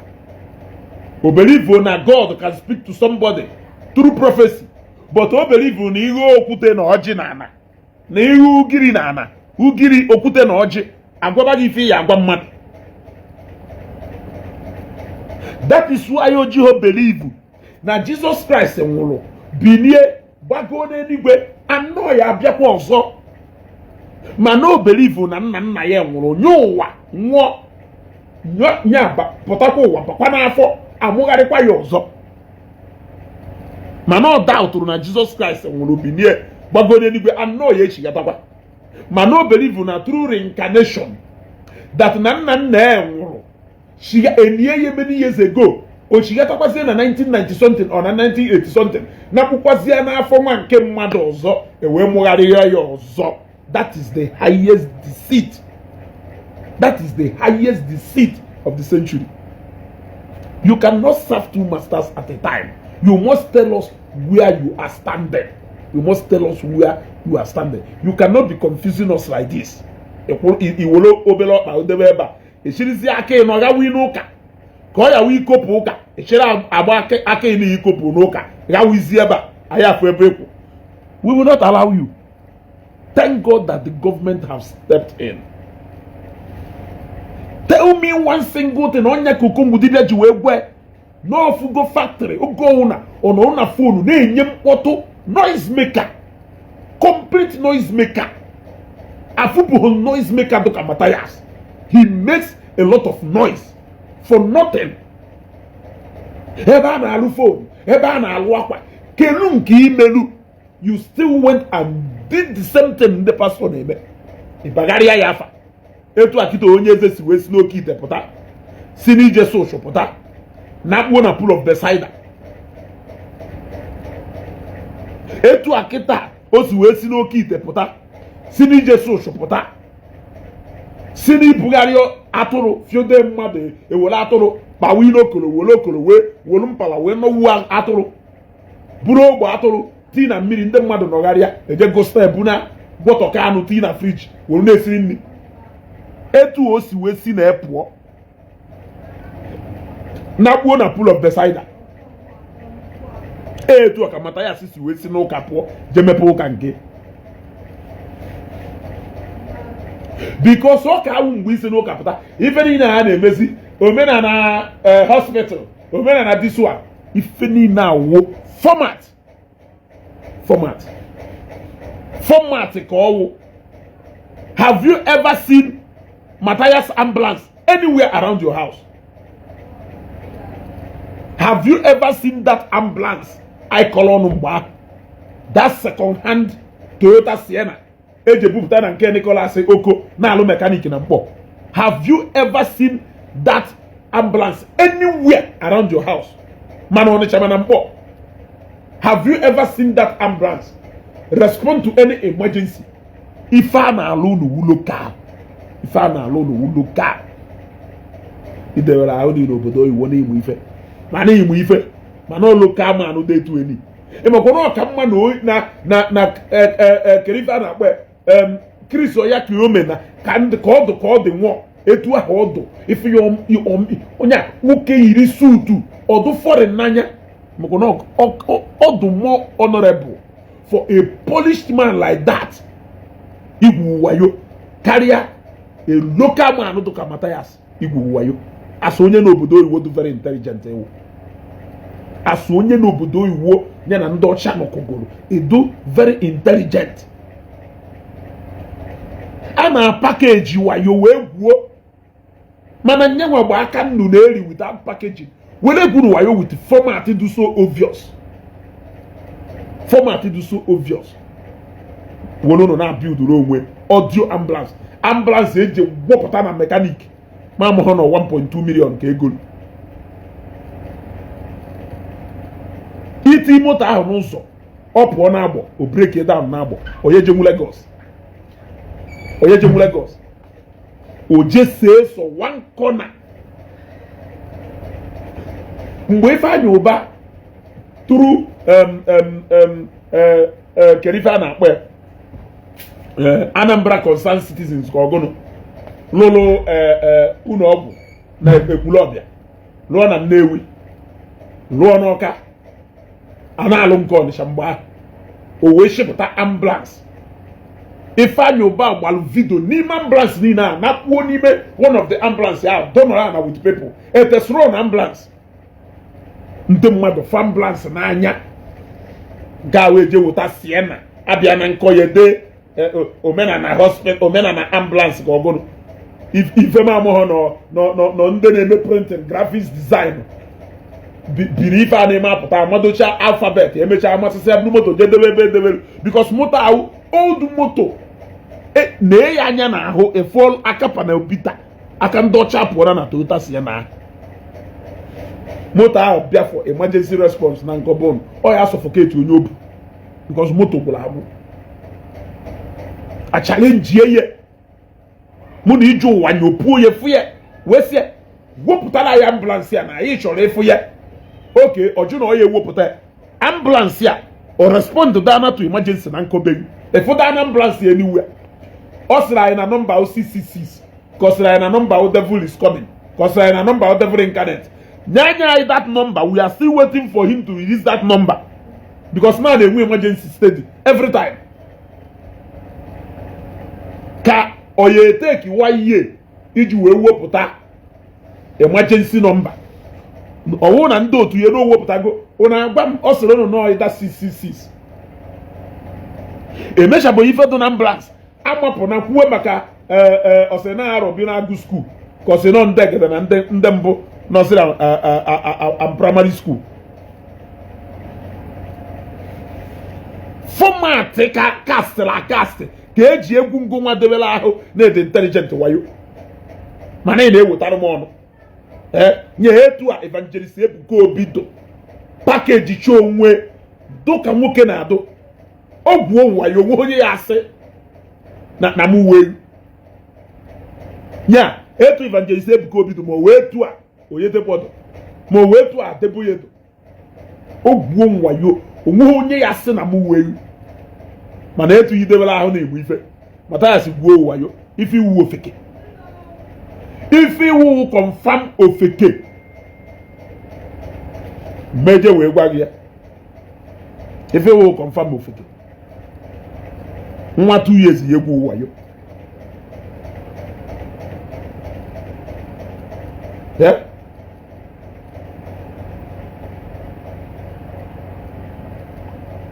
Mathias gwuo wayo nwa 2 years ya egwu wayo maka ofeke nke yu nya raise to power 1 ife niile ka aya da egwu Okongwu Dibia machasicha eziokwu and etu akịta Okongwu si wee kwu eziokwu many of you macha eziokwu mana obulu oke ite ibu na ụmụ nkịrịka ọgwụ a unu na-eji agwọghalị wife kọvachala anya ụnụ mapụta Jizọs ya ha agwọ ọrịa mana ije n'ebe a na-eme afịa kago ifusi ite a na-ebuje obodo oyiwo ite niile ha na-ebuje obodo oyiwo ọ Mr. Chenhenyo ka a na-ebuterie ka Mr. Gregson Goswell onye ka a na-ebuterie ka Mr. Kapasen Anakwa onye ka a na-ebuterie ọkwari Emeka Okafọ ma ọ bụ Innocent Okolu ma ọ bụ Nonso Chidozie ọkwari nye ka a na-ebutere ite ahụ ọkwari ndị bibe ndị ọcha ka a na-ebu ite ọgwụ ma ọ bụ ka a na-eburu ọdụ ọgwụ dochisicha because na majority of people je gwa ọgwụ a bụrụ na Nigeria ụfọdụ n'ime ha na-eburu ọgwụ ha bụ n'anụ ụlọ na ndị niile a dozibe nwa dibia na-afụ nọ in their thousands of numbers ndị n'obodo oyiwo ka a na-afịkwala ọgwụ ahụ mmụ ga-abịara ịlọ what you could have done is to institutionalize yourself first before you come out to challenge those who has gone 1,000 miles away before you even started. Eka azotana wezowute because if you Mathias na high jump awuna o je zowute before o je zotana o zotazi ute o yata na enu mmiri o tiye na high jump within a period of 2 years o mepe na more than 7 branches each one enwo more than 30 members. In fact nke du na Enugu ben na ya sọọsọ agbata obi ha and agbata obi ha awụ one man nwunye na ọtụtụ ụmụ ọmụrụ ntu nyanwa si amụ because na etu anyanwa mụtara ụmụ 8 or 9 he is enough to make up one branch. He is enough to make up one branch of omenala bụ eziokwu. Nke Port Harcourt eme na 1 year anniversary na ha achọ ime 2 years anniversary ha elupo 22. Nke Abuja celebrated 1 year ka ogono ụbọchị a ka ogono ka celebrated ụbọchị a till today nke Abuja elubo 30 onye meru ha 29 wo Ratel gang pụọ ha do 28 n'ime 28 ya ha do ofu onye n'ime ha ofu nna Mathias ha do 27 n'ime 27 ahụ mmadụ na-abụwo direct ụmụnne nwunye ha do 25 n'ime 25 ahụ ha do ebe 9 n'ime ha wu ndị okwelu nkwa ndị okwelu nkwa every Sunday ha bịacha ụka achọghị atụ 2000 ego nri ha ewojerie nri ọfọ mmadụ one fọlụ na Abuja branch ọwụ nke Lagos emepebeghị emepe zoba ego azọba o nwere one Sunday service ha aka ha ụka because na fa na-azụ ego mmadụ sendere in details niile ha but no onwere ife nji ịrụ ụdị program ahụ eme mana mmadụ sendịchasịchara details gwa m na ego na-esere okwu na emepebeghị emepe na ego na-esere okwu na ịfụ na before ha aka ụka da Sunday na ụbọchị agwa mie na Mazimus Patrick na arụghị nne enwe ife ị na-ekwu ịghọtago ọtụkọnụ mmadụ anyị aghọwakwa m aghụghọ at this age. I'm heading to 40 for God's sake. I'm heading to 40 years. Ishamo womas. Ọkwari nwa ntọrọ atọ ka m na-agwa ya Mathias ọkwari nwa ntọrọ atọ ọ ya aghọwukwa m ka ọ ya esi ghọwu m ka asị ọkwụ m na onye ntọrọ ya dị more intelligent than me. Ịghọtago mana ife ọ na-eme ewu mgbe anyị mechara ife awụ 3-4 years ago 5 years ago I say no, I think it's time to face reality. Nyanwa na ka na-ekochakọ ka na-ekonukọ ọ ka na-eme nkonukọ and nkonukọ nke ọ na-eme ewu in a local way. Anyị nwa gbachara international wing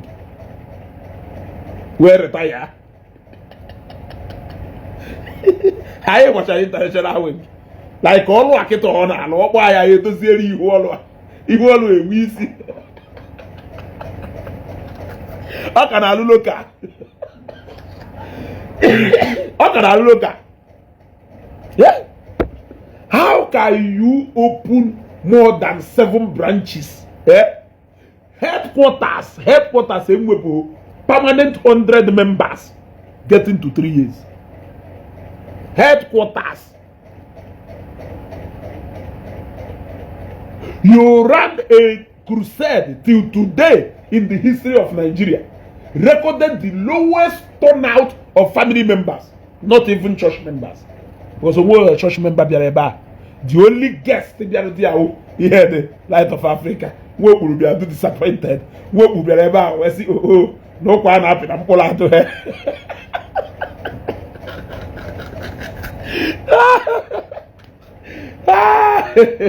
Hey, a historical crusade that will go down in history as the lowest turnout of people's gathering, even in birthday, even eba neja newspaper, even eba neja pool, even eba neja kakukombede. That crusade is the lowest turnout of people's gathering. More way back, say when 2 or 3 are gathered. That crusade fall below 2 or 3 gathered.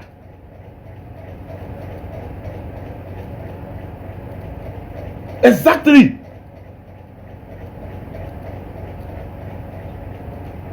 Ihe dị mkpụtụ mkpụ iwu niile a ọ na-asụ na Facebook ọ bịaluo na Enugu steeti sọwarị ukwu nkwụ osi ukwu nkwụ the Nicodemus of the inconglomerate ukwu nkwụ emeyo ọsịkwa the archival of the imprisoned ukwu mangoro eme ọkịrịkịrị ụmụazị ya n'ebe a ka ọ na-eburu olu grama niile ahụ ọ na-eburu olu kịrịkịrị ụmụazị ya dọnọgasị ebe a ụmụazị na-eche ka emechie crusade ka enye ya fanta ka ha ṅụọ na sa ọ ha ka ọ na-asụrụ oyiwu ahụ ma ọ wee ebe a na-eme mitin ụmụnna ma ọwụ ụmụnna m sị n'ọhụ ha maka na mitin ụmụnna anyị mere ozu obi anyị juru eju ụmụnna m sịrị na ife ahụ akpọrọ crusade na ọ bụla anyị ụmụnne dere mee dọjiri ya anyị dọjiri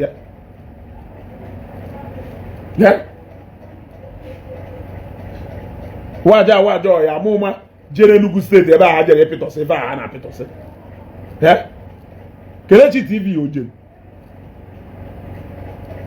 ndị wu staunch members of Omenala bụ ụzọ eziokwu ha eje crusade ya ọ wụrụ na ha je crusade ya at least maybe oche 32 ha buteru mmadụ aka ejue mana oche 32 ebutelu aka park ebe 14 park ya ihe dị nwa lose appetite isu oyiwo maka ọ na-abakwunu na spirit of isu oyiwo ahụ ọ na-abakwunu na spirit of isu nonsense grammar ha adị up anywhere talking nonsense after 20 minutes of talking absolute nonsense a na-akụ aka nye aka video ahụ na-esekreti online ebe ya ahụ Buhari kwuo Tinubu kwuo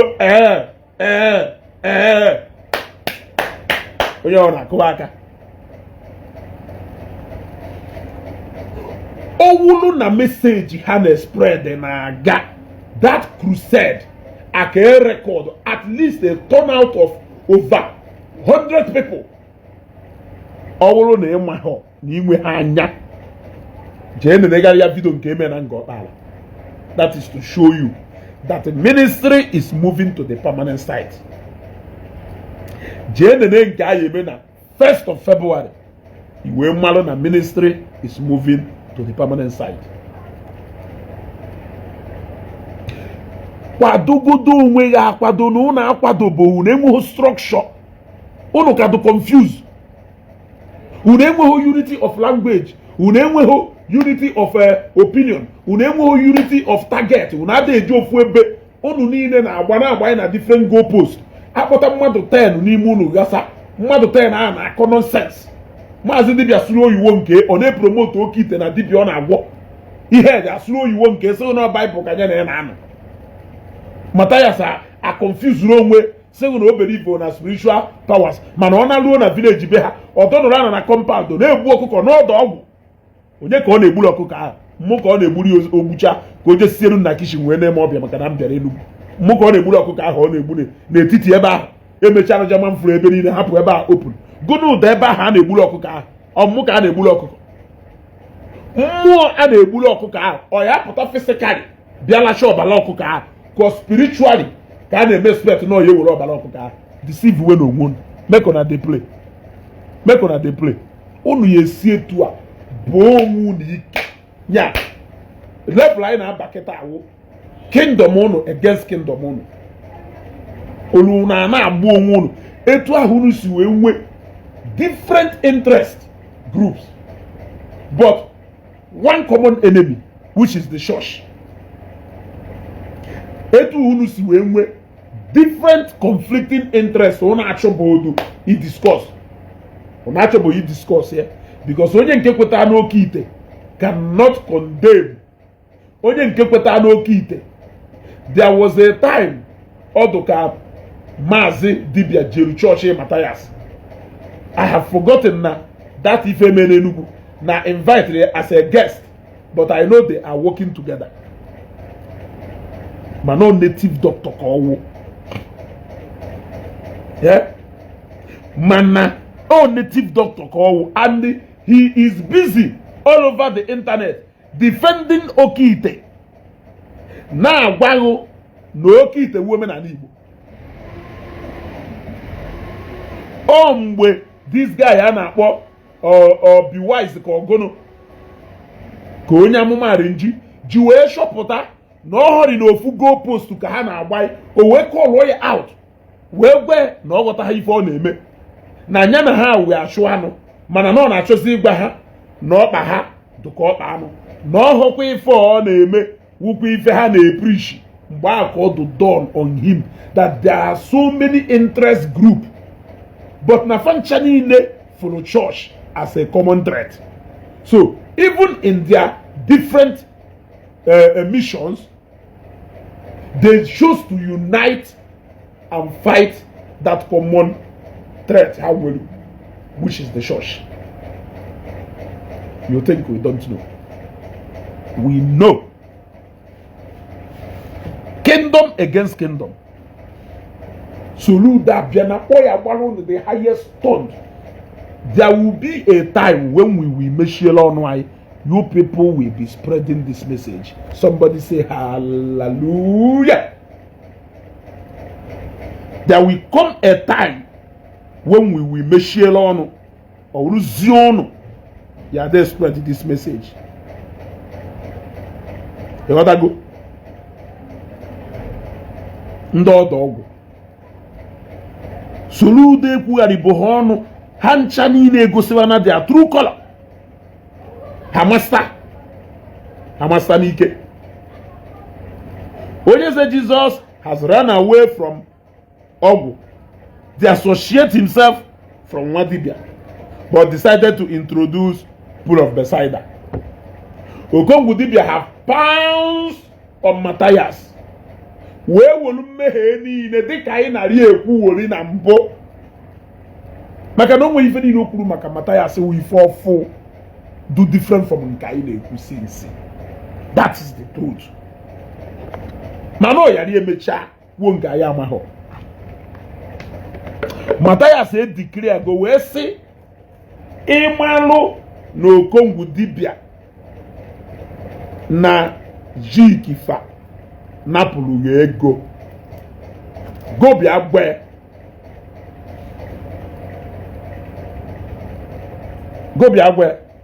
ka Okongwu amama gosizie ya ebe ọ dọbara ego ahụ. O wee sị ngwa unu na ya atị ya 1 naira ife awụ ozi eziri m zi anwụrụ ọkụ ka m na-ezi. Ife asị ozi eziri m zi eze ka m na-ezi. Mana asịzie m bute ebute m ebute.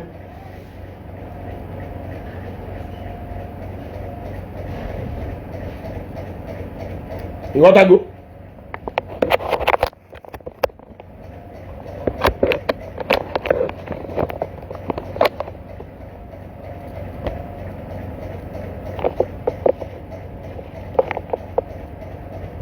So no kingdom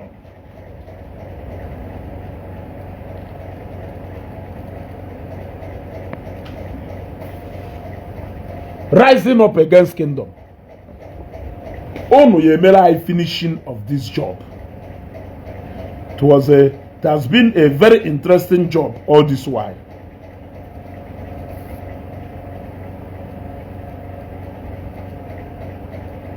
Go. Onu yemela finishing of this wonderful job that we have been doing. Maka na unu niile bụ eziokwu dị n'okwu a na-ekwu. Ma no unwillingness to say the truth. Ekwuo na maka agụ eziokwu pụta. Ọnọkwa ọdụ ka ndị a na-ekwu. Leave a very dark man for us. Leave very dark man for us. Now, o nwere video nchọrọ iplay. Can go see unu something. O nwere video nchọrọ iplay. Can go see unu something.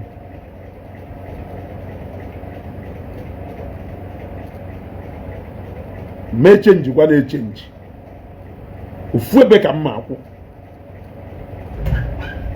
If I see a reason to even, but I have not seen anyone, at least not for now.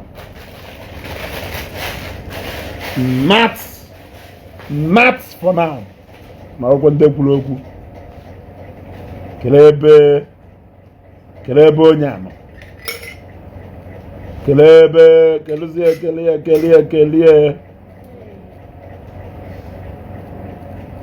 Onwe video nchọrọ iplay ka i wee fụ aghụghọ na mgbamụ dị n'ife ndị mmadụ na-eme, mana ọ bụrụ mmụ ka aba na-amụrụ ọkpọ.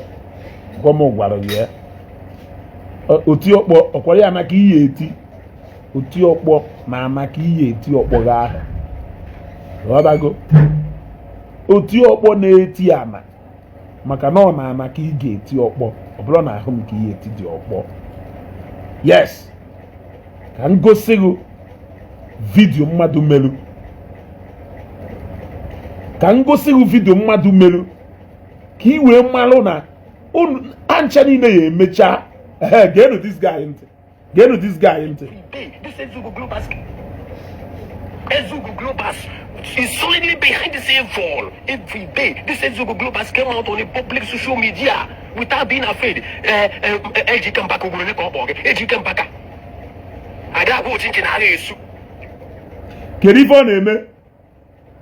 He is trying to condemn me for being bold enough to come out on Facebook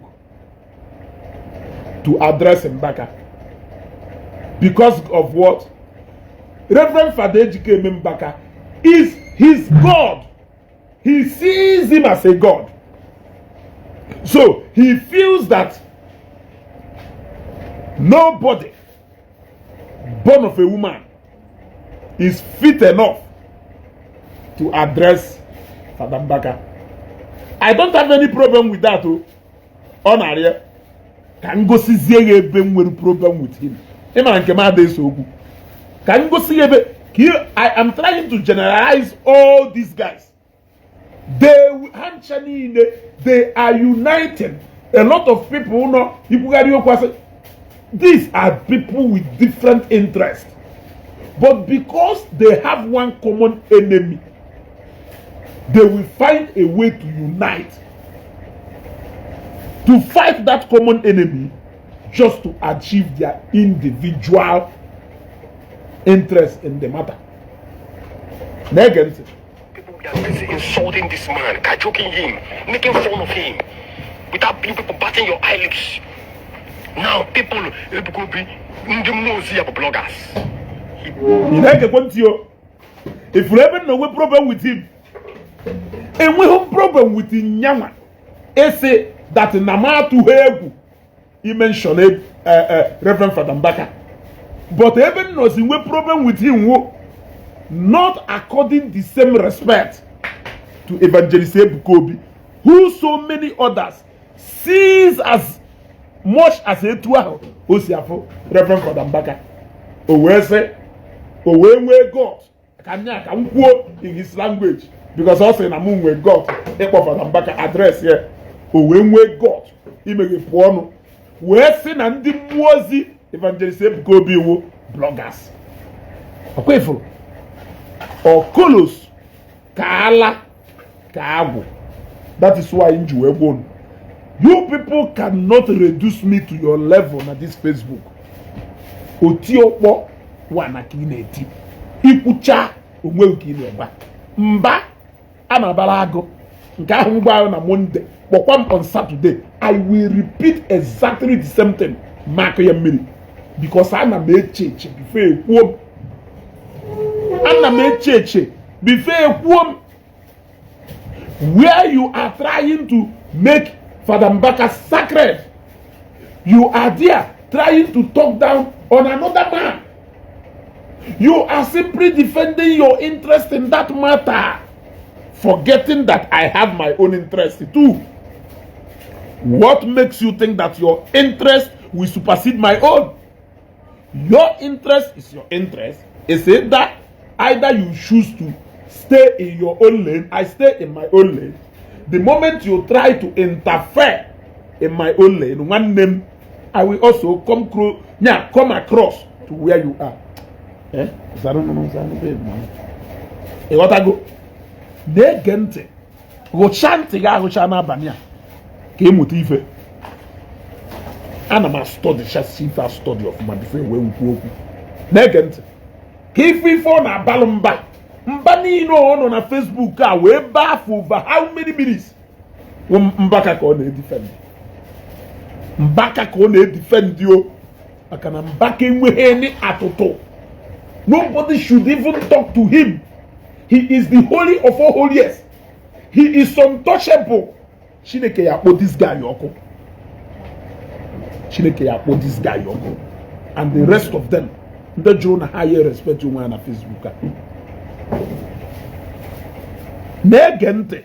Bloggers over to insult people that he thinks that wants to correct his errors. You see, to insult na Evangelist Ebuka Obi na buy people over. To insult people that are trying to correct his errors. Mbaka doesn't have any error. He doesn't need to be corrected. Nobody should correct him. He is an angel. He is the holy of all holiest. Nobody should even mention his name. Have you seen how they reason? When you talk to Mbaka, it is not correcting his errors. It is insulting him. Who even gave the effrontery to even mention his name. But when they throw stone at Evangelist Ebuka Obi, it will be correcting his errors. it will be correcting his errors. He resounded it more than how many times na this particular video, where he is trying to defend a man that doesn't have any sin or error. Listen, follow me.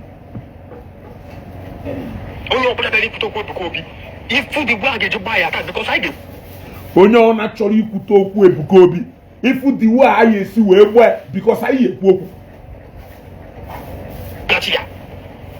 Onye ọ na-achọrọ ikwute okwu Evangelist Ebuka Obi, ifu the way anyị esi wee gbe because anyị ekwu okwu. Now, they are free to talk about Evangelist Ebuka Obi because onwe onye ya bịachi ha ọnụ mana ha ekwu okwu. But he doesn't want us also to talk about Father Mbaka. I suppose he okwu. I want you very soon may go to board because I've gone now. Any did ana ekwu mu ife niile a na-ese na board. Ka ndị mmadụ were afọ ebe a na-ese ya ese ka anyị kụziwezie ya ka ọ dụka akwụkwọ because na ụfọdụ need ka egbuwe ụbụrụ ha egbuwe ha ka e wee kụzielu ha ka ha wee mụta. What made you feel like, you see, is this not the same problem in the way with Wikuku? When you feel that Father Mbaka, Father Mbaka is untouchable, but Evangelist Ebuka Obi, you can touch him, you can caution him at will. You said, no ekutoku Evangelist Ebuka Obi, abago, mananunu yekwiri oku. Who says we cannot also? Why are you trying to come after us because we also spoke about Father Mbaka, who is not an angel after all? He's a human being. All the same call and anointing. Hear him.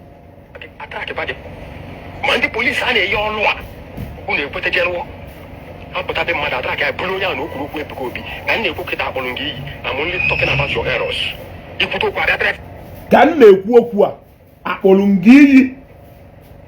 I am only talking about your errors. Jay Wotalumu video ebe. Okay, can have people makandozo, but I can still tell you about ndozo. Jay Wotalumu video ebe ndozo potalo say go Father Mbaki like see even doka otoroba wo mo ketapa ba wo. What they all said, is it not the errors they see? According to them, it is the errors they see. So, why is it that we think that we can treat other people like this when it has to do with interest, where it matters most to you? You decide to be emotional and sentimental. Reduce one to zero. I will reduce you to zero. So money nonsense. Don't bring it to me. Don't bring it to me. You feel me? Negant. Nonsense. Now okay. Mukona address you. What the picture mo? Oh, Onye Eze na ikwu maka Evangelist Ebuka Obi akparịba go bịaba na DM go. Oh, because of no feel na mu kpọrọ Mbaka afa. Onwere ife okwuru nkwuru ebe ahụ. Na ife ogwalo na mo sịrị Father Mbaka na mu kpọrọ ya 3 times. Nya we fo ji we problem. Obi hodere na DM mo maka na ọ no bịa na DM mo na ka amawu onwe. Or a private conversation between me and him. Or no there in a comment section. Muhammad niile ya fu comment ya. But he came to Facebook to address Ezugo and other people on a Facebook page, posted it online.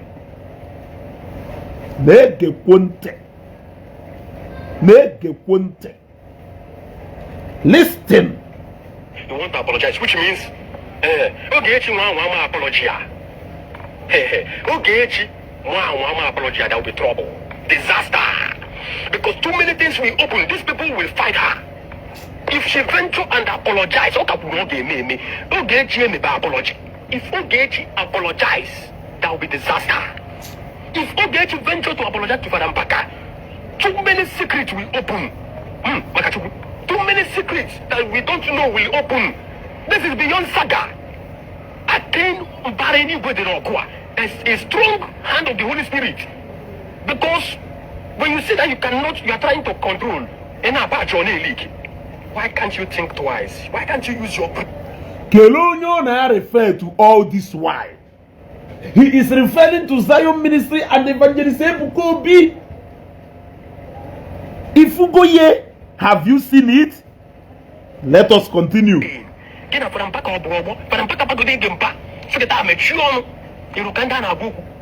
Father Mbaka Bakodurugumba Segota Meshiono Irukanda na Goku. But he have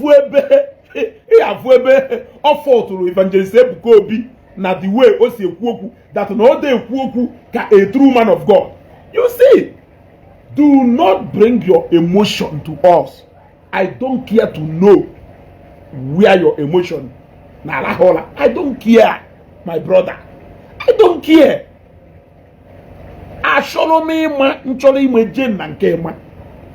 Father Mbaka Ali Goduru, and so what? He is beyond correction. Oya parinu mad, oya kuni anything, oya kui fortune. You are not even to say anything because nilu honde ona gogu. Kopo sisi elu ndo na gogu. Fuketa mechuono. Irukanda na gogu. Irukanda na gogu. Sani abacha abaro. Iruka sani abacha. Iruka kone maturi. Iruka nishindani. Tedi iruka jana sani abacha mwana. Efuria. Kelonyi iruka. Well. Because Father Mbaka never called your name. I can't talk him apologize.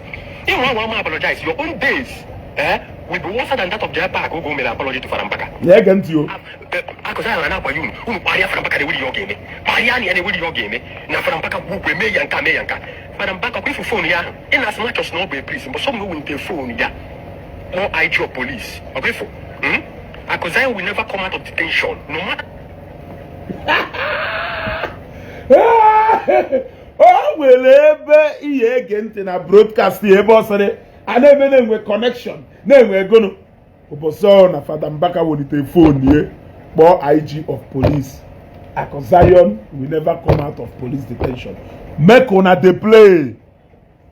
Make on a play. Let's see Jack na Facebook. Let's see Jack. Negent. Connection, could you make Zion? Governors will make on. Or Father Mbaka not be a governors actually are there. Senators actually are there. House of members actually are there. Bake an election in Nigeria. President and his tender mother appear. The Donya Akoma. Comparing the two people, there is nothing useful on a if not comparing Evangelist Ebuka Obi and his ministry and members to Mbaka and his ministry and members. Nothing useful on a He is not making any sense. He's not saying anything. He's only making noise and beating around the bush. The same thing. Accusing this side. Hey, Mena Mbaka. The same thing came on Facebook. You call Ebuka Obi anyhow. You call Akosayon anyhow. Somebody who is not even your mate. Yeah? They want to go? Negante. They preach about old prophet and new prophets. But I come to think of it. Is it that bad for a father to rebuke a son? For a father to tell a son, this thing you are doing is not good, stop. Is it bad for a father to rebuke a son? For a father to tell a son, this thing you are doing, stop it, it's not good.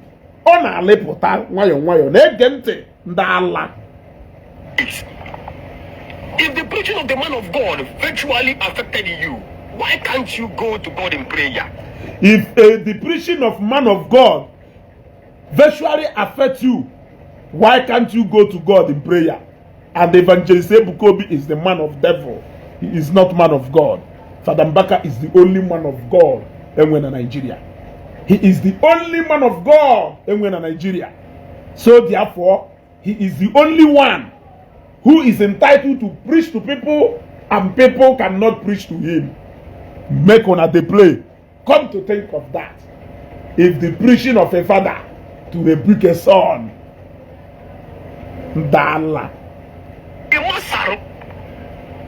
Where am I going astray? Please.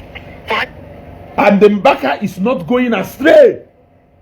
He is an angel who can never go astray. He cannot be cautioned. I want to be resounding it. Emotion. Even when they are saying it, they are emotional. It is written all over their face. They will still be bold, making noise, jumping up.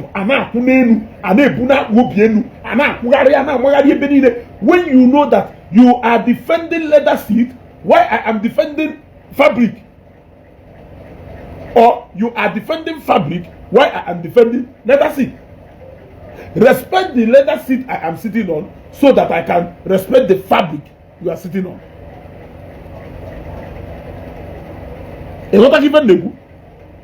Guarantee. I just decided to ship in this so that I can say something. Going astray, please. For I know the Bible says that examine yourself every day. Examine yourself. True way, a good leader should live by example. What comes out of you, your countenance and character shows what you are. What comes out of you, your countenance and character says what you are. Negante. Behind the camera. It's showing everywhere. It is showing everywhere. Mano gwara Mbaka go do iyi. Onye ke we do reply. But he is here. He is telling you that no matter if Mbaka that you don't have any standing to reply to him. But he is here talking about Oku Evangelist Ebuka Obi behind the camera. Oku on Eku. If on accusing they play. They play. Onye nkekwu eziokwu ekwosị kpụrụ ya sịta ya si nye onye eziokwu nke mụ nwa kwukwolu nkakwu na ewe elu echi. Ogechi is responsible and entitled to what she said. JPAC is responsible and entitled to what they all said. Ezugo is responsible and entitled to what I said. And I will still repeat the same thing at the end of this broadcast. Call me tomorrow. I will repeat it again. Yes. Call me tomorrow. I will repeat it again. Echo na kunenu na akutu na enye mkwoto na akwugale na adokasi akwa na aso grammar. Even in now emotion na defend Mbaka. Na every other person doesn't matter. Ebe Mbaka no na ebe no. They play. They play. Amadu Monyo on Madu Post. I don't even know his name. Man on Madu Post here. Okay, chinka kwa nwanyi bego kagini yana hanu oga nwanyi. Opoko muke nwanyi begi. Nwanyi ana abage bayila abaye. Nwanyi na atwa soro kambili na apota. Nwanyi nwanyi ala haji bia ma ofuma. Nwanyi manda awuso na sta awuso no ya. Nwanyi we contact. Presidential contact. We contact. Nwanyi begi bi shake gi na ma lili ta kwa nwa onye anokwa onoru ota anu obia be Father Mbaka Father Mbaka gozie ya bless me let me so what do Father Mbaka was the Abba father in Nigeria. The Abalabubu at the Abalabubu. The the Obato Bie Obatu na the man from beginning to end. Manda Hey Joker, all of them, they started celebrating Father Mbaka. Okay. What are you doing for Jenchi Geria Gamba? You wasting on Father Mbaka. You want to apologize to Father Mbaka because you think that you are passing a test of time. I'm working a quick guy. You should run fast and begin to apologize. He said, you started calling him by his name. A proper phone. And even the so-called your spiritual mentor, even when you were in detention, he picked up his phone and called. He said, I was again. Man, I don't mention with from ECOWAS court. If you your mother-in-law, but mother-in-law don't know I cannot be. If ever your so-called spiritual mentor, even your so-called spiritual mentor, I want you to be underlining the nonsense. If you lay food and a cook and spitting on, hatch and also say that so you on Hana run tap water. They think no nyawu need articulating if you and that you are making sense, even when you are not making any sense. You think you are making sense. You are defending every wine aggressively against every other wine. You toma wine on an affair, and you think you are making sense. Even where you think that Toma wine has fallen short and Ever wine has fallen short to the same place, you feel that nobody should count it because Ever wine is your favorite. My dear, I enjoy drinking Toma wine. No matter the kind of noise you like, make tomorrow, I will always choose Toma wine. That does not mean that Ever wine is not good anyway. But where you will be making a fool of yourself is where you are jumping up. You are not making sense. You only wanna watch this video. Wasn't it making sense? Onya who atunu megunu so kwa ilegu. Can't you see value people are not gathering yourselves? When the Bible said that the right hand of God has conquered, or take permission from Zion. Take permission from Ebuka Obi before, because we don't want that. If take a permission from Zion, take a permission from Ebuka Obi before you come out, because no they war no regard whatsoever for a man who has millions of people under him. No regard whatsoever for him. He addresses him anyhow. He talks to him anyhow. But he feels that you don't have any right to mention the name of Father Mbaka. At the end of this video, yeah, I will say something. Then I will send a message direct to him. I hope he gets it. I hope he will get that message. You should apologize. Ebuka Obi must apologize. Zion must apologize. Ebuka Obi must apologize. Zion must apologize.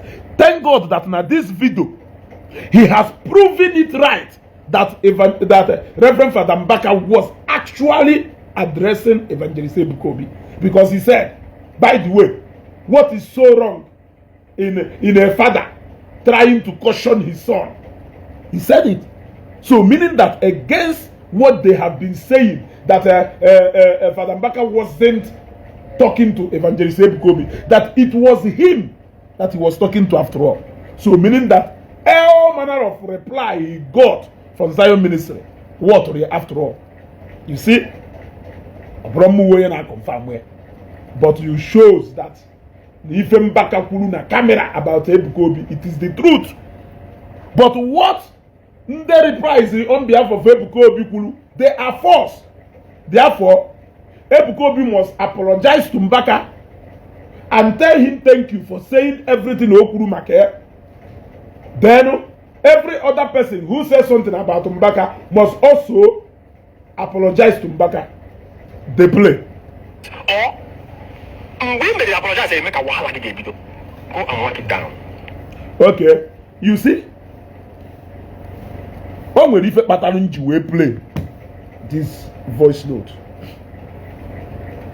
or this video rather. If a pattern you will play this video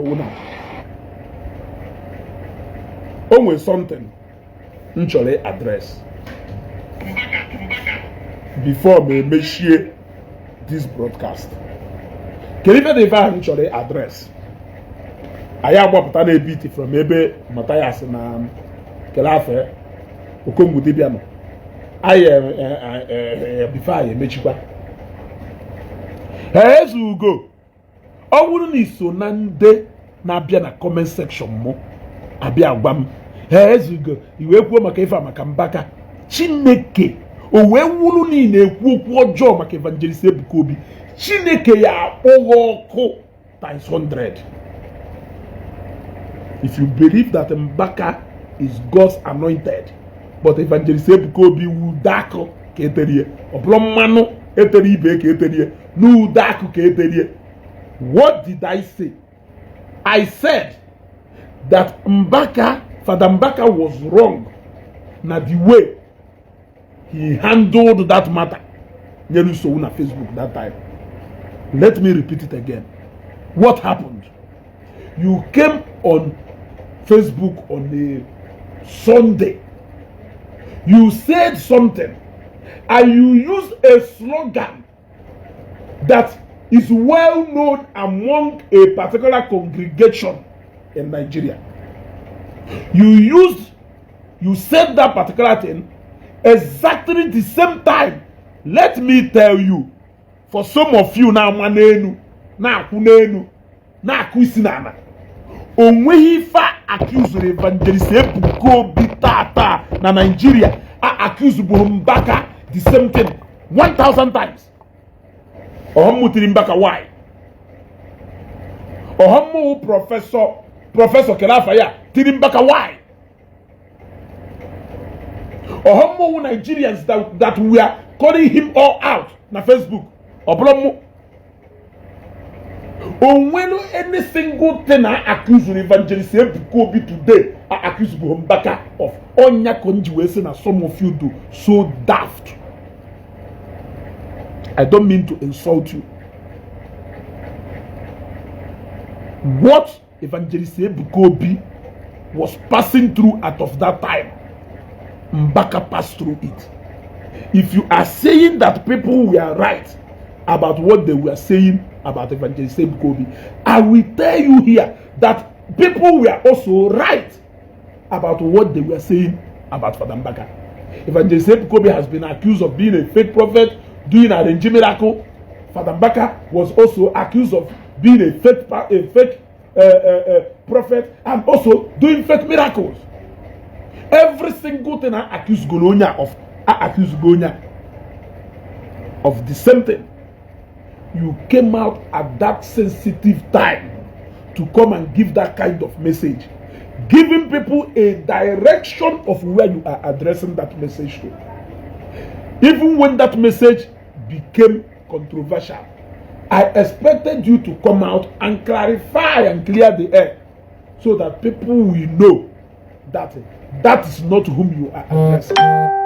But instead of doing that, Father Mbaka came out and was still making the matter more complicated than before, leaving people to sort out that puzzle themselves when you could have just cleared the air.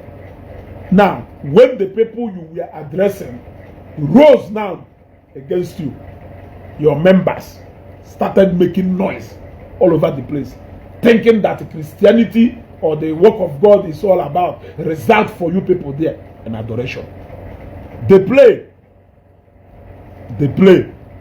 Ofife ngwalo no nolu n'ime church na cause division. Mathias Ezeaku behind outside the church na Ifufa na alo. Yes, if they succeed in what they are doing, even you, the fate of others will be for you. Instead of you people to put your house in order.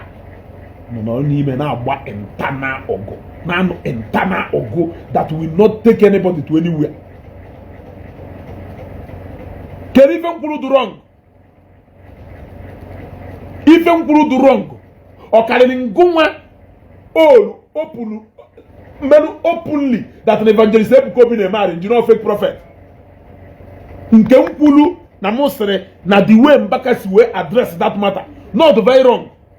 That I expected him to do better by clearing the air, which is the right thing to do.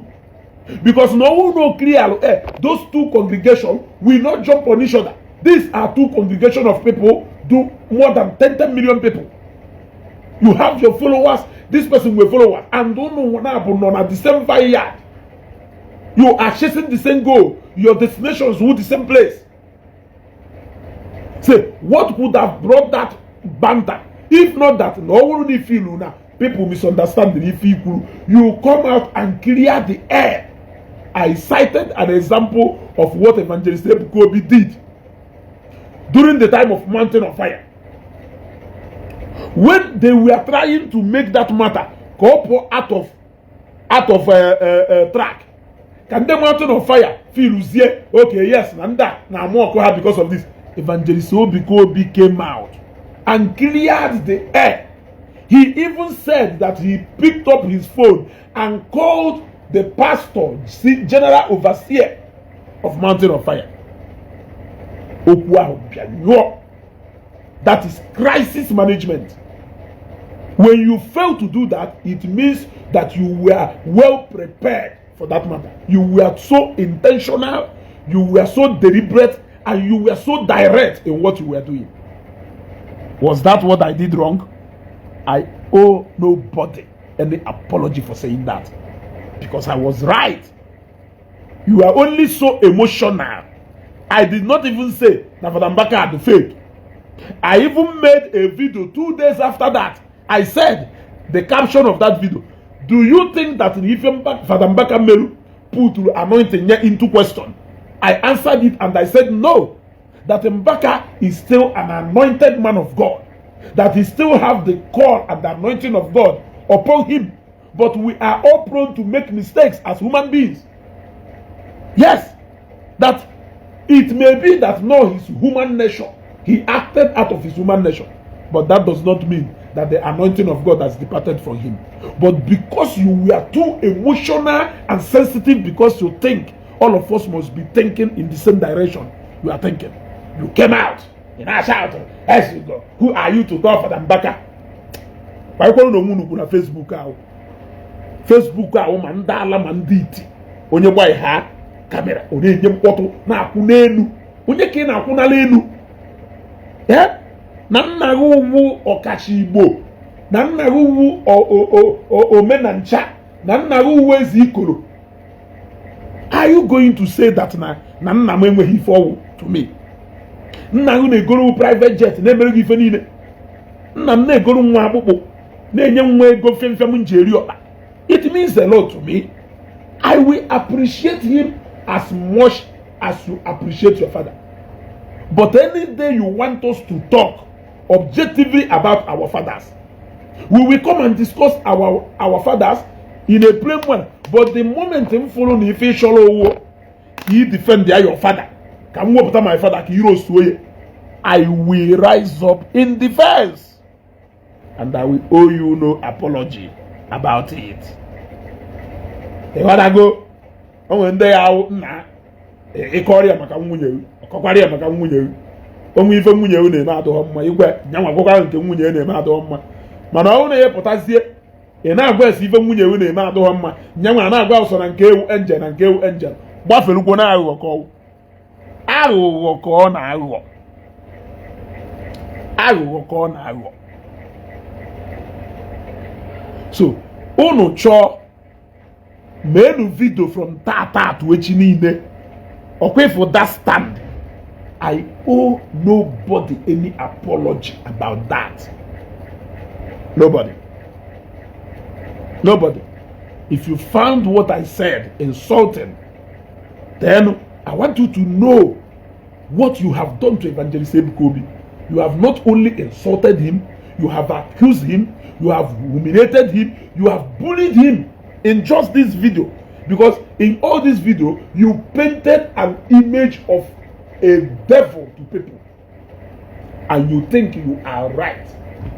You even said, na Father Mbaka chonya go madi not right. How can he be right? How can he not be cautioned?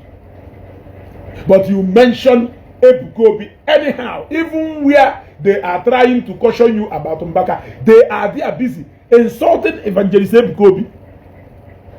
I am not saying it because it is just Evangelist Ebuka Obi. I've told you about somebody who came to talk me out of Igbo about Pastor Jeremiah then. I have said it in my program. I could even reply to that person. So don't think it is all about Evangelist Ebuka Obi. It can be all about another pastor elsewhere. If you cannot respect that pastor, if you think that that pastor should be open for correction, you should also allow your own spiritual father to be open for correction.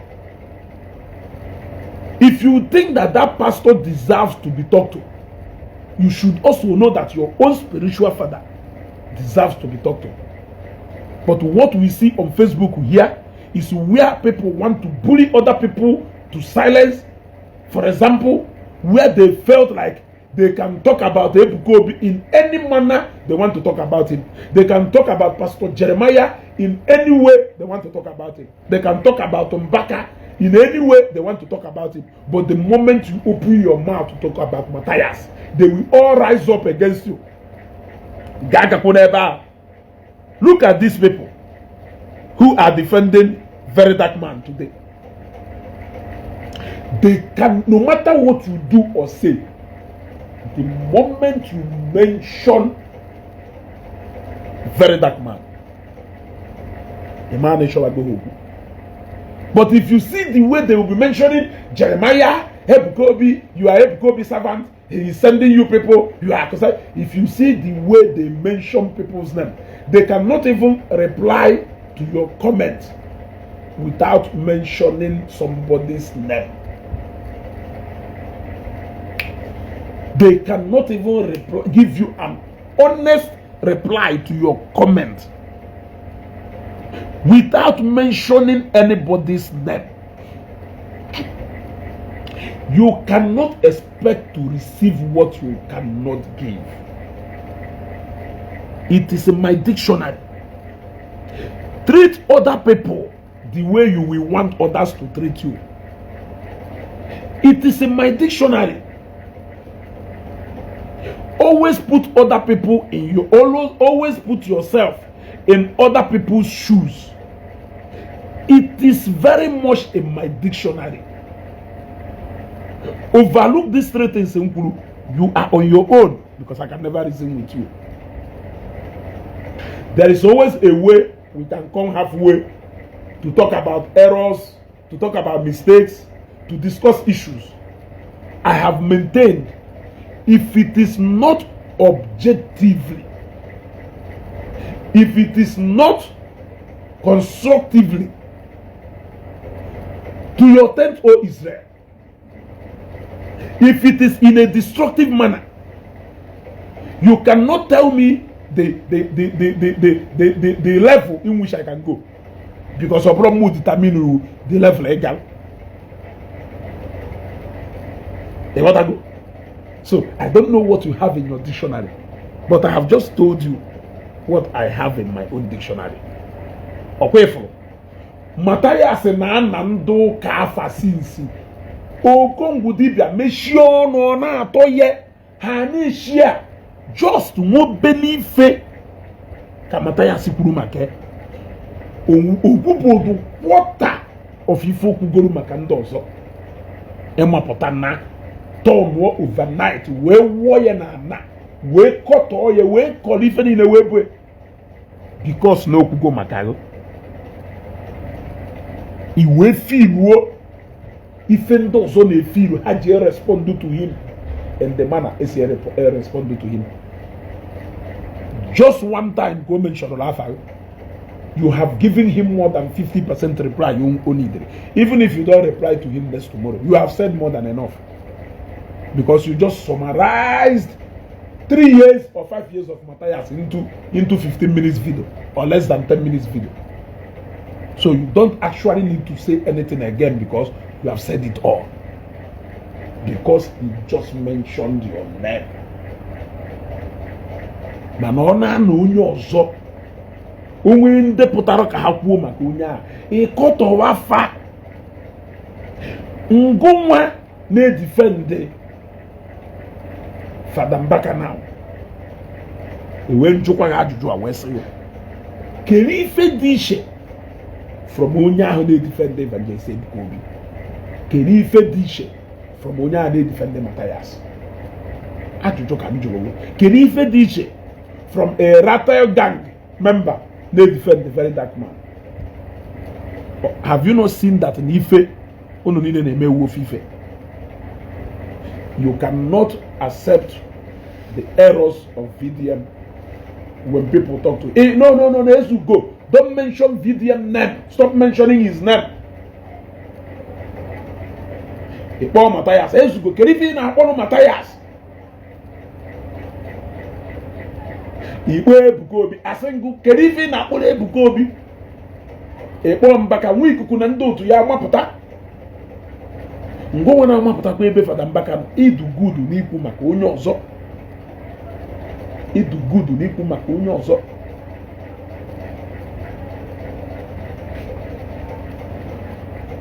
Kai Wodila Igwe Zion. Kingdom against kingdom.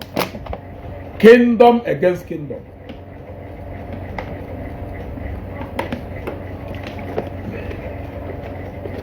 Water is life. All thanks to Soludo. Soludo is doing a wonderful job that posterity will always remember him.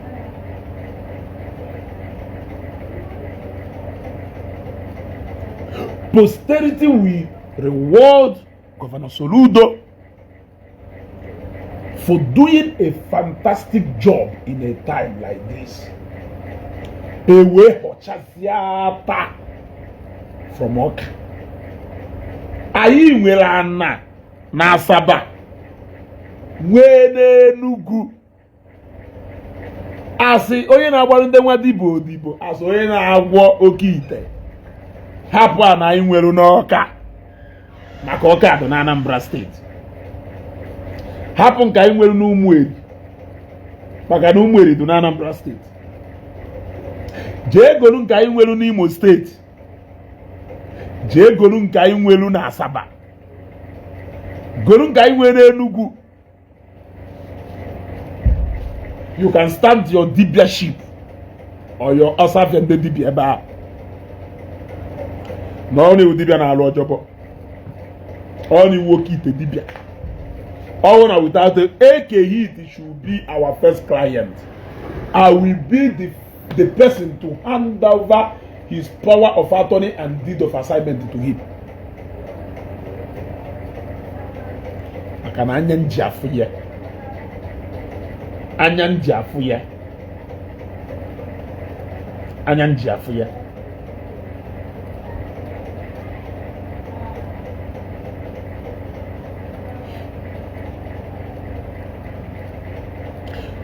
On this note, I think we will come to the end of this broadcast. Why I won't work was actually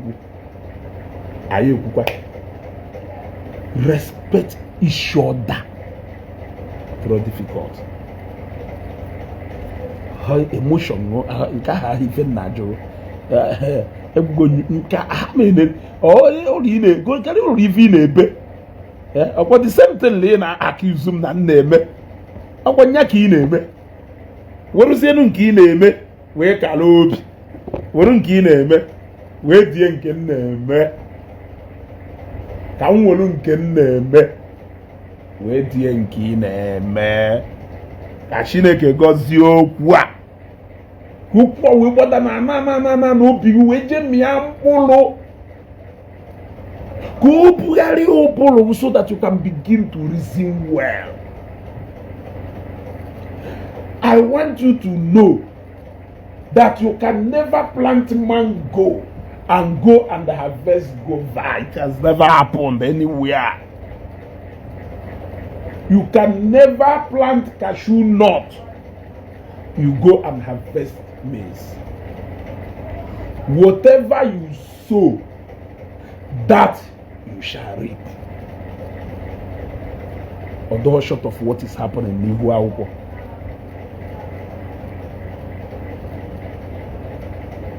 Let's go. How much is the one in Asaba? And how soon can one start to develop it? Please reply me back. Chris, send that message in our inbox so that I can guide you. Oh, send that message in our inbox so that I can guide you. Onwelu program mmenu tututa. Inwere ike jeba wuru my WhatsApp number. Oh. Nwere ike jeba wuru my WhatsApp number. Text ya na WhatsApp ka ikwuo na phone. Oh. You want to go? So carry here to don't play, or you are going to learn the hard way. I still remain your favorite Ebuka. Kabari amala ima.